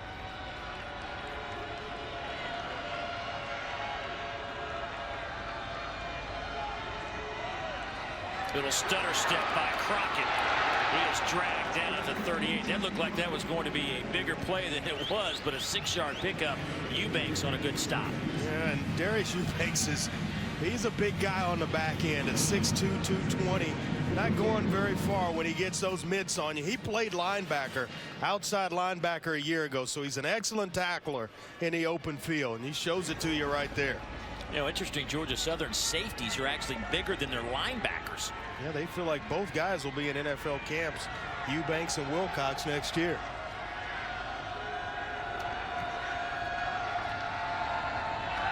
Jensen to throw, lofts it up, looking near side for Oakland, and it's incomplete. Lavelle Westbrook's on that coverage, and bring up a 3rd down and 4. Yeah, Oakland's usually the possession receiver. This is really not his forte, getting deep down the field vertically. He's really flashed this season with Ryan Smith injured, off and on injured. It was due to see more time this week, and he's been in the game a lot. Derek Lane slides in at running back, stands to the right of Jensen. Jensen is dropped back at the 33-yard line. A loss of 7 on the play. Dion DeBosch will get credit for that sack. Yeah. First team all conference by the coaches, second team by the media. There's an excellent edge rusher right here at the top. He's going to be Joe Haig. He's back inside. Boy, a nice job there. Ben LeCompte to punt it away. Darian Robinson stands back at the 20 for Georgia Southern. Boy, good booming kick. Robinson fields it over the shoulder, backpedals to the 5, and there's a block in the back. A couple of more flags come in. 56-yard punt for Ben LeCompte, who was 16th in the FCS in punting average, but that average of 42 is certainly going up. It's been a good night for the punter. Yeah, coach has told us he can really turn the field in terms of field position. He came in averaging 43 yards. During the return, illegal block in the back. Number 21 of the return team. Half the distance to the goal from the spot of the foul. First down. 43 yards a punt last week on 6 punts. Well, Capital One Bowl week kicks off Saturday on ESPN starting at 1 Eastern. 2 high-powered offenses square off in the Gildan, New Mexico Bowl as Arizona takes on Nevada. Then at 4:30 Eastern, Utah State makes their 2nd straight trip to the famous Idaho Potato Bowl, where they'll look to slow down Toledo's explosive offense. Capital One Bowl week Saturday on ESPN, also live on Watch ESPN and on ESPN Radio. Well, let's see if the Bison D can step up here as Georgia Southern pinned back at the 5. Hand off to Swope. Still on his feet. Dominique Swope out to the 34-yard line. Give him 29 on the carry. Cole Jurek finally slows him down. Oh, what a nice job. A soft spot right in here. And that's where they're going to go with Dominique Swope. He reads it. McKinnon reads it. And it turns into a big play. And you talk about getting yourself out of a hole. Runs like this will do it.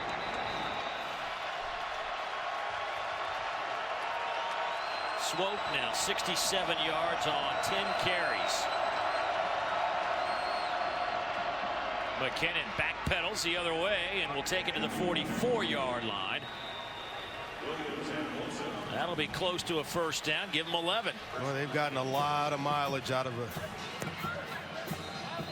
that lead draw with a fullback in front and McKinnon just following the fullback into the hole.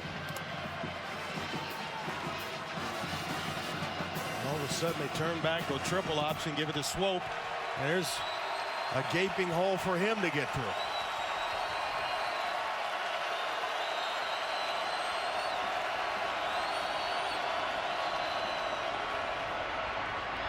McKinnon 9.5, maybe 10 on that carry. Let's see if they move the chains again, and they will. Yep, lead option again, where Swope is the lead blocker, and quarterback's just going to follow him. He kicks out. McKinnon cuts inside. That gives them enough for the first down.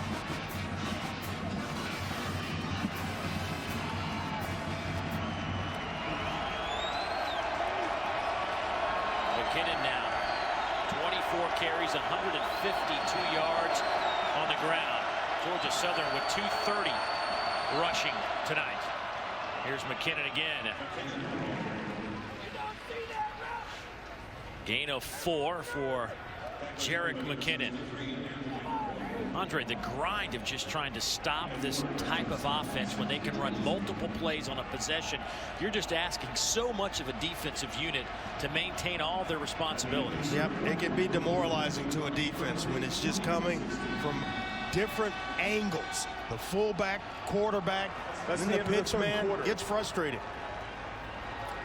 Well, the Bison down by 4, trying to repeat as champs in the FCS. They'll need to make a little bit of a comeback here. Fourth quarter football on the other side.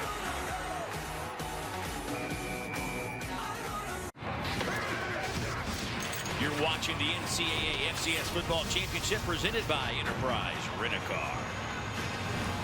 Dave Neal, Andre Ware, Kara Capuano down on the sidelines as Georgia Southern making their 3rd consecutive trip to the semifinals, 15 minutes away from busting through that door and getting back to the championship game. Part of the reason, this duo of McKinnon and Swope, they have been solid.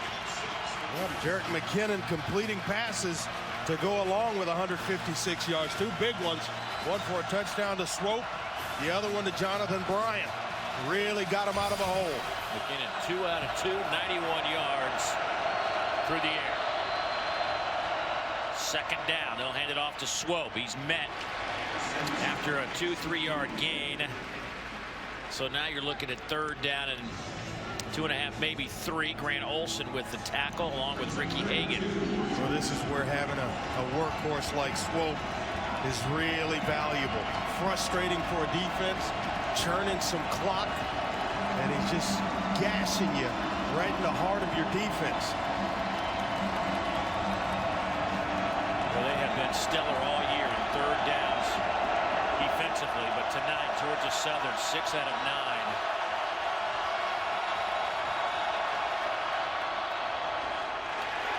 Swope grinding for that first down. He needs to get it to the 35. If the ball is touching the 35-yard line, just the nose, they should move the chains. I think he's going to have the first down on the second effort. Just kind of spun, bounced outside, and then kept his legs moving. He's the kind of back that gets better with each carry. The later in the game, the better Swope gets. Well, that's the kind of innocent-looking run that can win a game for you. This frustrates a defense to no end. Right, now you got to go back and you got to play sound assignment football again. Because you know it's coming, yet you can't do anything about it. First down and 10. All sitting on the 35-yard line of North Dakota State. McKinnon to throw again. Going to the end zone. Batted away at the last minute. Andre Martin Jr. with a heck of a play. Well, that's a nice play by Martin on the outside, not to bite, get his eyes caught in the backfield on the play fake, and then to time it just right, working against Zach Walker on the outside. He started his career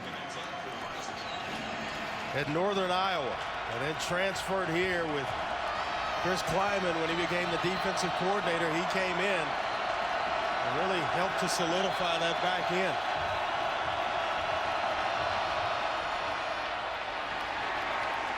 William Banks, the junior, out of Augusta, Georgia, with the carry of 3.5, maybe 4 yards. Now you're looking at a third down, and let's call it 7. Well, he got a lot of time last year when Swope was out. Banks did carrying the ball, and carried it 5 times last week against Old Dominion.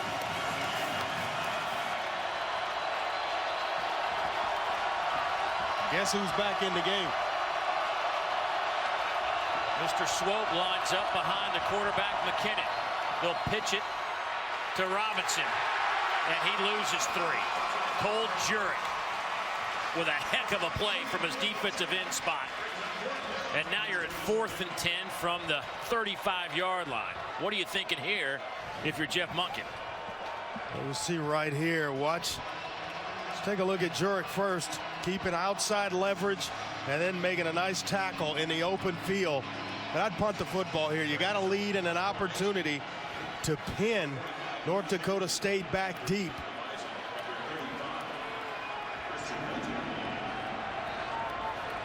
Luke Cherry will loft it up in the air. The ball will hit it to 5. Georgia Southern was there to make a play, just couldn't get a hand on that football. Nick Wright almost kept it in play. Instead, North Dakota State will have it at the 20. They're down 4 in the 4th quarter.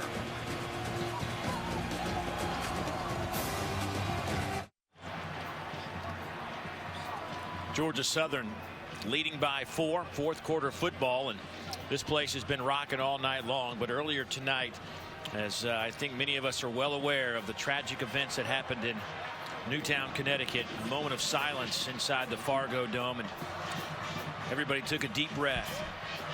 And Georgia Southern honoring Sandy Hook Elementary School with the SH on the back of their helmets tonight. And while we're enjoying this event, certainly our thoughts and prayers go out to those friends, family members in that devastated community. Just an awful, tragic event that will take a long time for this entire country to get over. But games will go on, and that's where we are here at North Dakota State at the Fargo Dome.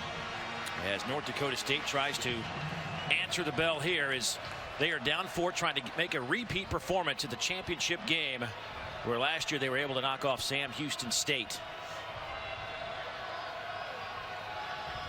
In motion, John Crockett, but the football hits the turf, and Jensen picks it up and just runs out of bounds. Will end up losing a yard. Dion DeBose will get credit for the tackle for loss. It looked like they wanted to run that speed sweep to Crockett, and it got caught.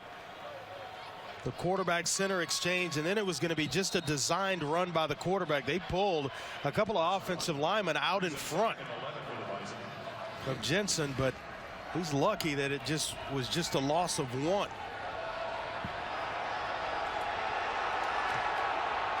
Second 11, quick throw to the far side. Here's Smith trying to dance out of some traffic, can't do it. Lavelle Westbrook's the first man there. That'll pick up 5, though. Well, Smith was out there all by himself. Nobody covered him up. Jensen saw it, got to it fast, and that sets him up in 3rd and medium, 3rd down and 6.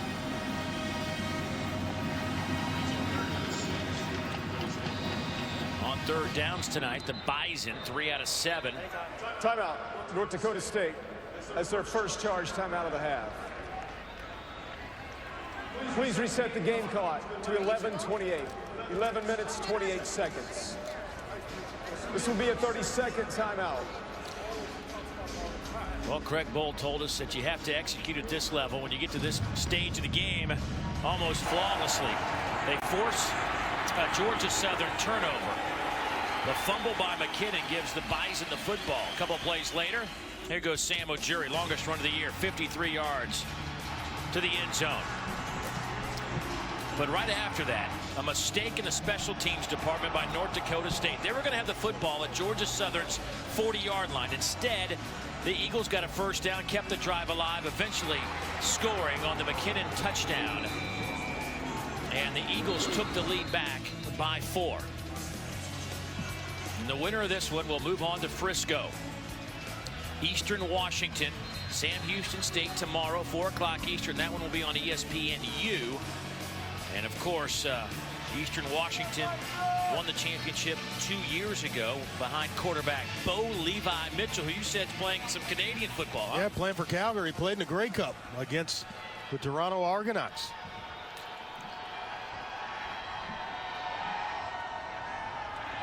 Well, Carson Wentz, the backup quarterback, checks into the game. They were going to try to throw off of that. He gets walloped, but I think he was down before the ball came out. But they were looking to throw, put the football in Wentz's hands and let him throw it, as Jensen was also in the game. They'll pick up the first down, but not exactly how they drew it up. Yeah, they're going to have Jensen go up the sideline. They release the receivers, freeze it. Right here, you got Jensen. You got a receiver here and one here. Just about everybody's covered up. So he does a nice job of pulling it down, shows some wheels, and then picks up the first down.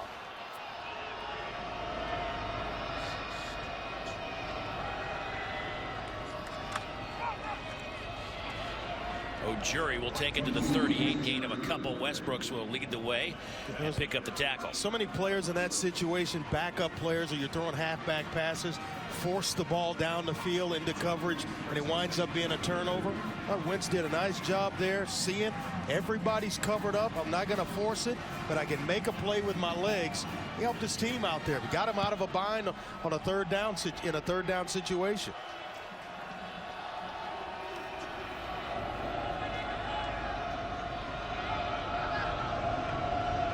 Gebhardt in motion to the top of your screen. They'll run it to that side. Here's Ojiri trying to get the corner, and he is tackled at the 40-yard line. Eubanks with a nice tackle. Gain of 3 for Ojiri. That's a nice job by Eubanks coming up, and he is a big-time hitter. They moved him to safety during fall camp, and we talk about an excellent open field tackler. There he is. I mean, he's FBS size at safety, 6'2", 220.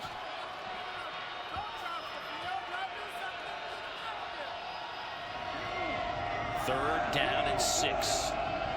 Clock's at 9:37 to play. Over the middle, incomplete. Jensen got some heat from Kyle Olbeck. Forced to throw a little bit early, and here comes the North Dakota State punt team. Boy, if you're Brock Jensen, you just got to anticipate blitz on third down in anything, because that's exactly what Georgia Southern's done. And until you pick it up and get you some max protection and a blitz beater, you're going to continue to get it. Another good kick from LeCompte. This will hit at the 22 and take a North Dakota State roll all the way down to the 2-yard line. A 58-yard punt. Michael Murphy, the long snapper, races all the way down to make the good special teams play. Georgia Southern up by 4 with the football when we come back.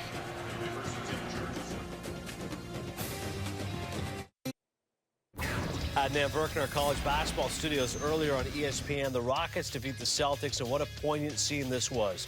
Kevin McHale, Rockets coach who once drafted Kevin Garnett back in 1995, sharing a long embrace with Garnett. Garnett offering his condolences to McHale, whose daughter Sasha, 23 years of age, passed away November 24th.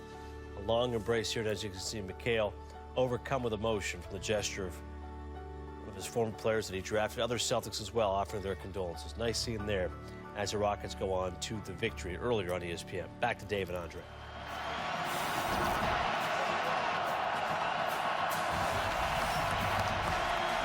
Thanks, Adnan. The story here, Georgia Southern by 4. McKinnon, 247 total yards on the ground. McKinnon has rushed for 156. North Dakota State with 151 as a team. They've been here before. They always seem to find a way to get themselves out of a hole. Whether it's a swope run, a McKinnon run, a pass.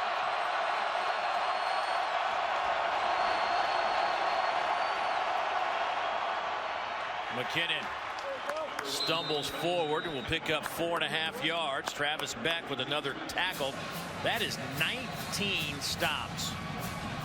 Excuse me, 14 stops for Travis Beck. Grant Olson, the middle linebacker, who had 29 tackles last week. McKinnon got up a little slow, Dave. Late in that play, got hit in the back, going down, and a little bit gimpy.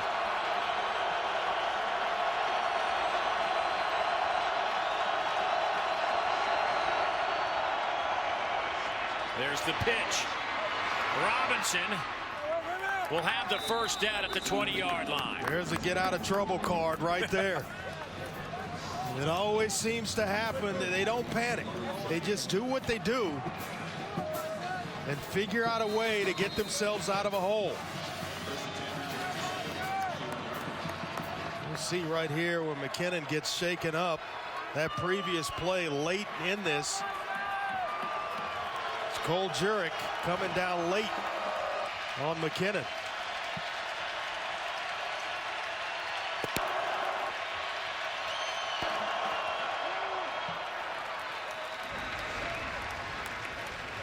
For more on McKinnon, let's go downstairs and visit with Kara. I had a chance to talk to McKinnon last night after the team graduation, and he used 2 words to describe this team.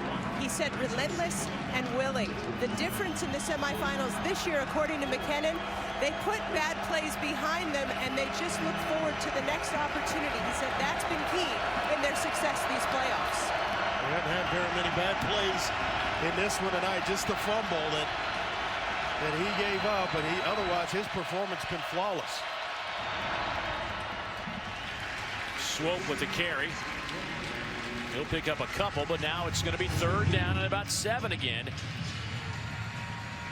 This is where the Bison are going to have to get off the field. And you look at that clock, the game clock ticking away, and Georgia Southern is capable of eating up every bit of that. I was involved in a game years ago in the Emerald Bowl when Jeff Monken was on the staff with Paul Johnson, and they ate up over 14 minutes on a drive. Same type of offense.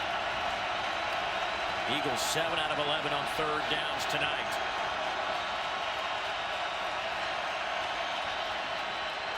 Oh, there's all kinds of confusion. Had 2 guys moving at the same time in the backfield. Full start on the offense. 5-yard penalty. Still 3rd down. That game was against Rocky Long's New Mexico team. Over 14 minutes. That drive started late in the 3rd quarter and lasted till just about all of the 4th quarter. So they can chew away at you with this offense and really turn that clock in their favor. But this is a tall order here when you get them in 3rd down and 11. Uncharted waters.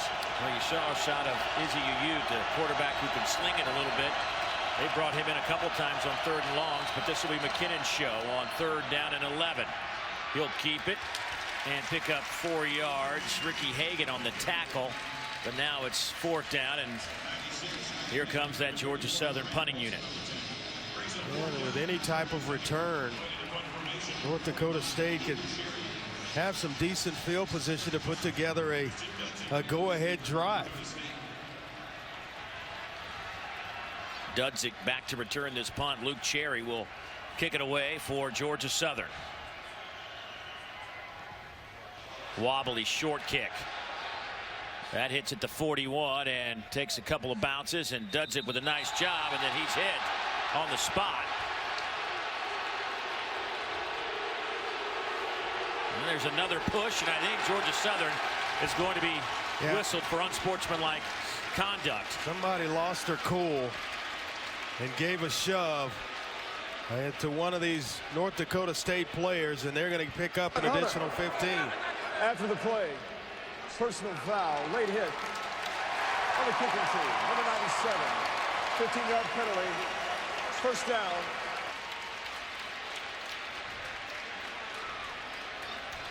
Boy, Jeff Monken not happy with that. Giving up 15 yards, 5:49 to play. Bison down 4 with the football.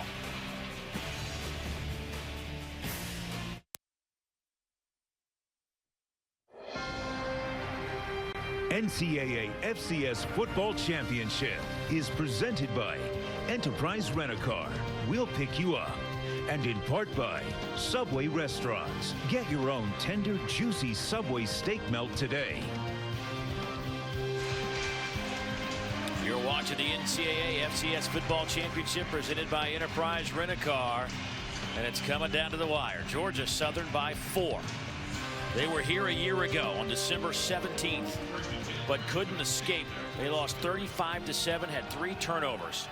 Now they're trying to turn the tables on North Dakota State, but the Bison with the football at the 47. Here goes Brock Jensen, the quarterback, to the 30. Falls forward to the 25, but a flag comes in. Boy, it's going to be a hold on the receiver working outside.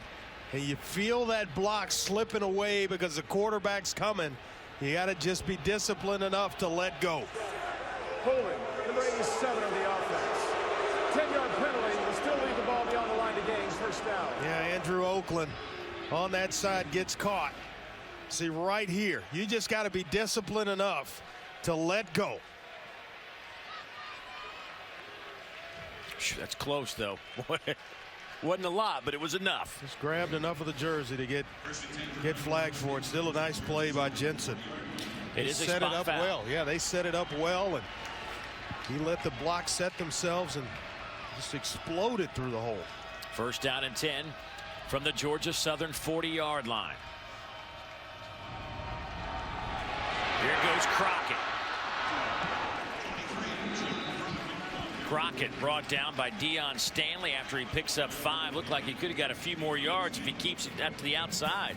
Well, I remember playing high school football with a guy named Rob Hill, where his feet sometimes got a little bit faster than his mind, and you want to make that cut, but you got to come under control. You got to have fast feet for that to happen. He was fast. No, there's no doubt he was fast. I don't know how that is. Clock continues to move here at 4:52, 4:51. Second down and 5. Jensen keeps it. Oh, he was close. Brought down by Brent Russell. What's the common trend in this? Both teams going to their playmakers and both being the quarterbacks. McKinnon for Georgia Southern and now Brock Jensen. Put the ball in your playmakers' hands and allow them to make plays. And it's been Jensen and all Jensen on this drive for North Dakota State. First down and 10.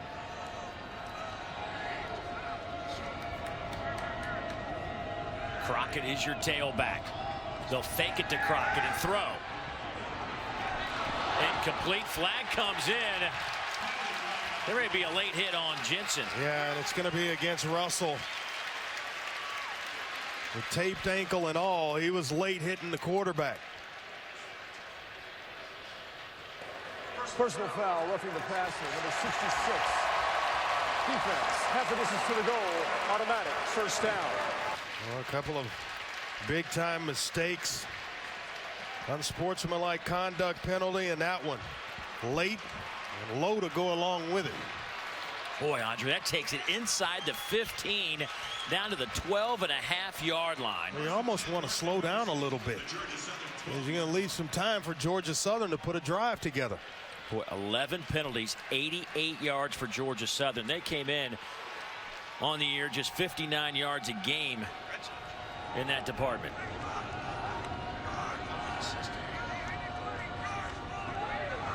Here's Jensen. He'll take the pile with him down to the 10. Short side of the field, little counter option of their own, but there's no pitch in that one. Jensen to keep the football totally.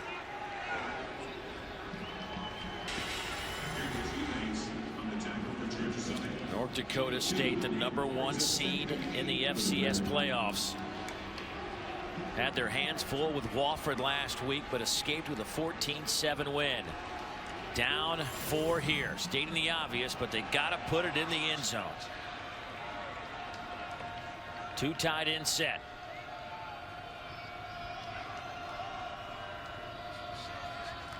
They'll fake it to Crockett. Jensen looking to throw, and will airmail it into the student section. Boy, he missed Crockett. He's looking to the end zone. Crockett is wide open as the safety valve in the flat. Just keep an eye on 23 right there. There's the play fake. Jensen's looking. Now everybody freeze it. Everybody leaves. Crockett sitting right there wide open to the end zone. Let me ask you this. 3:16, 3rd down. If you don't get it here, do you still think about kicking the field goal and hope you get the football back for one more shot? That's a big hope. With the way that Georgia Southern's going at it, that's a lot of hope. Here's Jensen trying to get the corner on the far side, and he won't have the first down, but he will be close. He'll pick up 5. That'll leave them maybe a 4th down and a couple. That's a play designed to go for it here on 4th down. It may take a timeout to think about it, but that's a play call there to get you closer on 4th down, so that you're going to have a play call to pick up that last 3 yards. Well, that'll leave him only 1 timeout.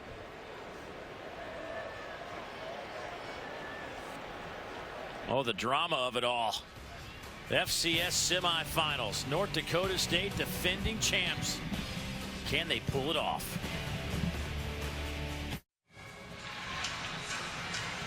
Georgia Southern leads by 4 late 4th quarter. The Bison facing a 4th down. Don't forget, coming up after this, it'll be Sports Center. Busy night in the NBA. They'll have all those highlights and so much more in the sports world coming up after we are finished here from the Fargo Dome in North Dakota. Craig Bohl decides he's going to go for it on 4th down, and let's call it a short 3, long 2.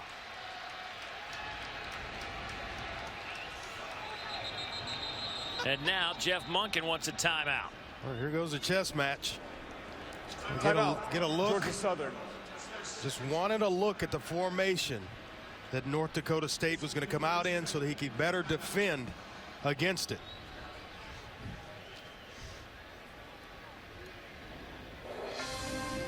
Well, a season-long journey comes to a close Saturday when Valdosta State faces Winston-Salem State to determine the top team in NCAA Division II football. The NCAA Division II football championship presented by Enterprise Rent-A-Car. Blazers and Rams Saturday at 1 o'clock Eastern on ESPN2 and also live on Watch ESPN. There are close to 20,000 in this building, and they have watched some excellent football. I can't wait till the FBS in 2 years, or the 2014 season. It's the playoffs. Oh, yeah. This is it. This is what we're going to have at the FBS, this kind of drama. I mean, what have we been waiting for?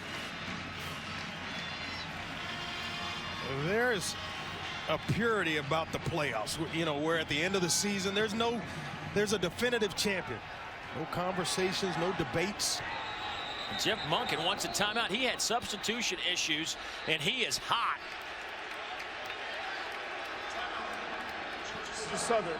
That's their 3rd and final. He couldn't believe he couldn't get the right personnel on the field. I'll tell you what, you burn 2 timeouts like that, you get the football back, you're going to limit your opportunities. I mean, look at the confusion for the guys in the white jerseys. Yeah, North Dakota State came out in the same exact formation as before the timeout, so you think you'd have the personnel right, the right call for it. Looked like they didn't have enough players on the field.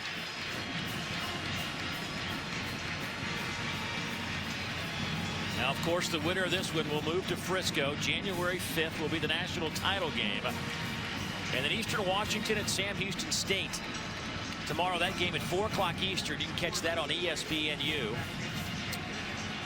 And Georgia Southern's won 6 of these titles. They're the best playoff record in the FCS in history. Craig Bull's team won the title a year ago. Eastern Washington was in the championship 2 seasons ago and won it. Sam Houston State lost to this Bison team last year for the title.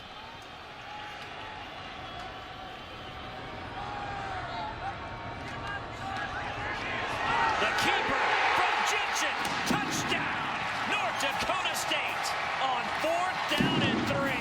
They pick up the touchdown.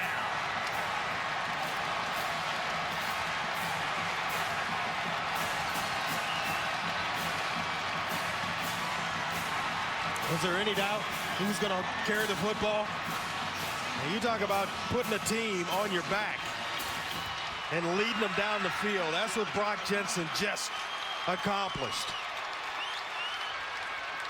Spread them out, a little bit of motion, get you thinking that he's going to roll out. After the play, personal foul, number 66 of the defense. That 15-yard penalty will be enforced on the succeeding kickoff. We will play the try from the 3-yard line. Yeah, that's Brent Russell again. Got a roughing the passer on that drive, as well as an unsportsmanlike conduct penalty.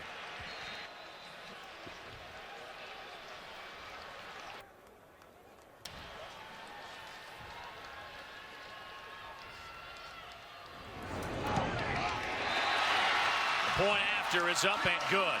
And North Dakota State leads it by 3. 3 minutes and 5 seconds left to play. Spread them out, a little bit of motion. You're thinking pass, but then it is run all the way, and he was not going to be denied on the quarterback draw. Show it, and just a full head of steam into the end zone. Excellent play call.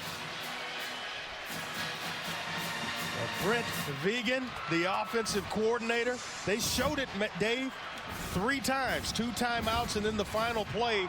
You think Georgia Southern would have had the play defended. Same identical formation. Well, Jensen on that drive, 5 rushes, 46 yards. Interesting, at halftime, we left our the friendly confines of our press box up here and visiting with some of the North Dakota State fans, and one of the guys said, you know what, if we're going to win this game, Brock Jensen's got to make some plays. Right. Well, and guess what? Brock Jensen just makes some plays. You know what? I don't mess around with trying to pin them inside the 10-yard line here. You're kicking off from the 50. Kick this baby out of the back of the end zone and make them go 80 yards. As well, field goals have been a challenge this year for Georgia Southern. Alex Hanks, their place kicker, 7 of 17 coming in to this ball game. And that will sail through the uprights.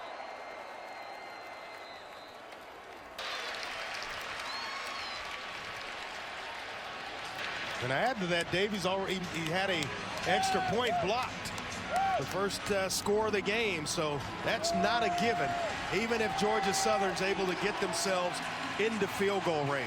And guess what? They even went out. It's been so bad that Jeff Monken went out and called the soccer coach, Kevin Kennedy, and said, you got anybody that can kick? There's Drew Ruggles. They just brought him in 2 days ago, a left footer out of Manassas, Virginia, off the Georgia Southern soccer team.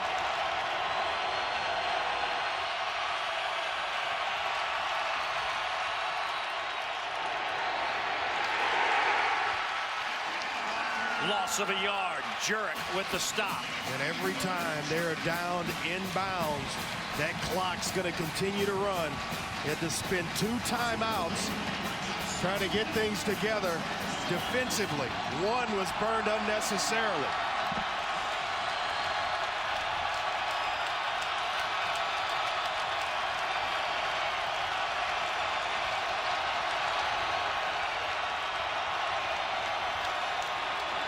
McKinnon to throw.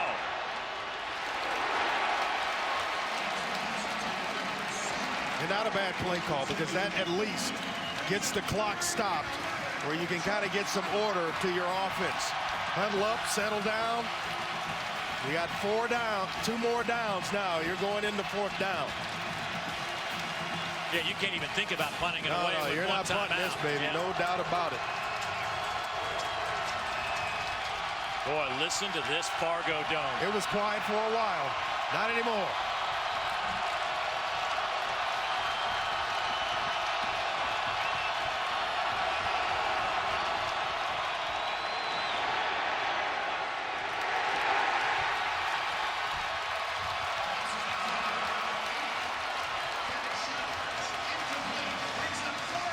This is the knock, Dave, on this type of offense. When you get down late and you got to put together a 2-minute drive to either tie the ball game or go win it, it is tough to do. When you're not used to comes in at quarterback. Yeah, when you're not used to throwing the football, it is tough to do.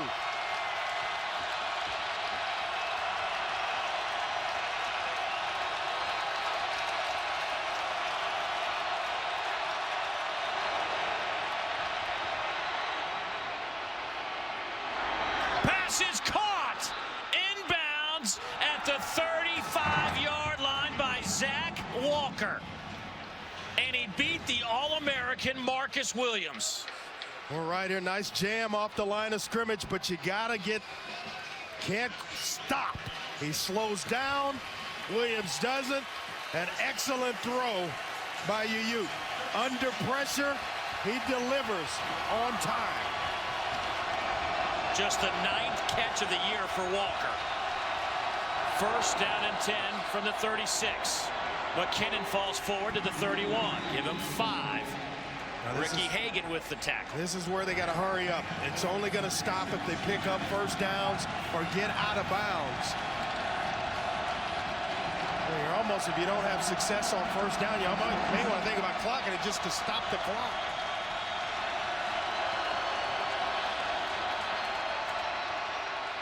There goes McKinnon. He'll get it to the 29.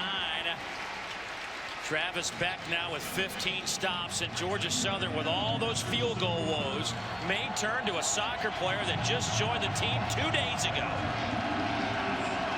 Are you like a few butterflies are churning in his belly when he knows what's at stake?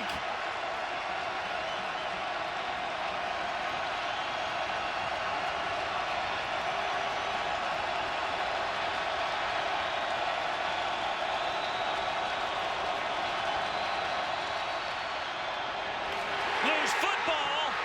Georgia Southern will have it. Big hit came from Carlton Littlejohn. It's 4th down. The ball sits at the 33-yard line. Boy, he has played an excellent game.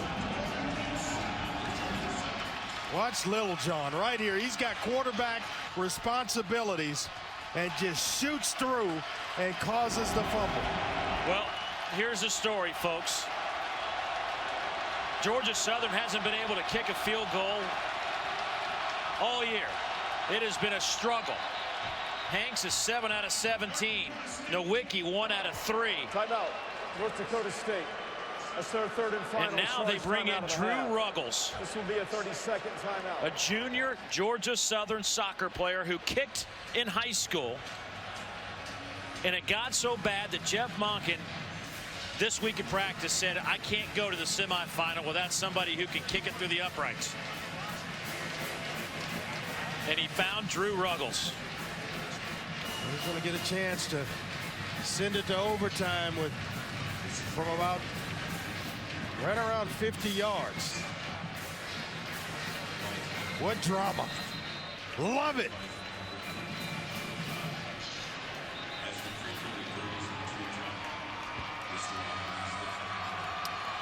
The winner of this one will move to the championship game.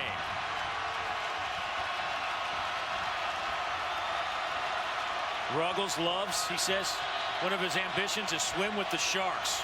Well, he's swimming with the Sharks without a cage right now. This will be a 50-yard attempt. Blocked.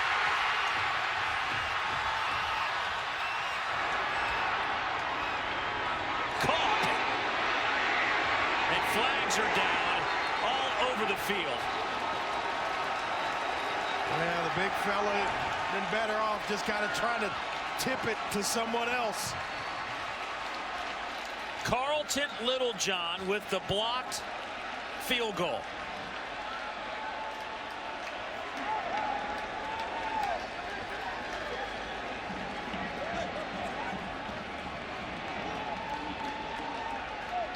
What a tough place to put Drew Ruggles into the game. But it was your only option. Billy will touch it. Ineligible receiver. 55. Offense. Penalty is declined. The line of the game is not met. First down, North Dakota State. Here's the block kick. Good snap. Ruggles took a little bit too long, and the inexperience shows right there. About a step or a half a step too long. And it's Littlejohn again with a block in the play of the game.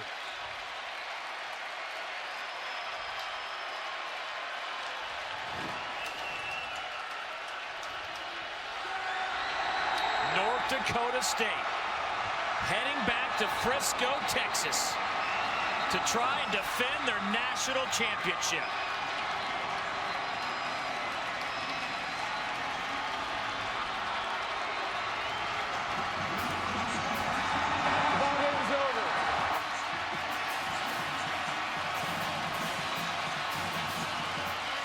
Craig Bull, Jeff Monken shake hands. They did this a year ago, and North Dakota State won that one, and they win this one.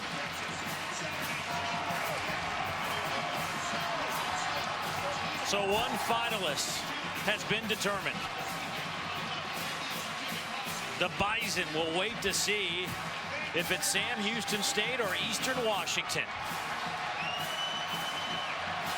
Either way, there's championship experience heading to Frisco.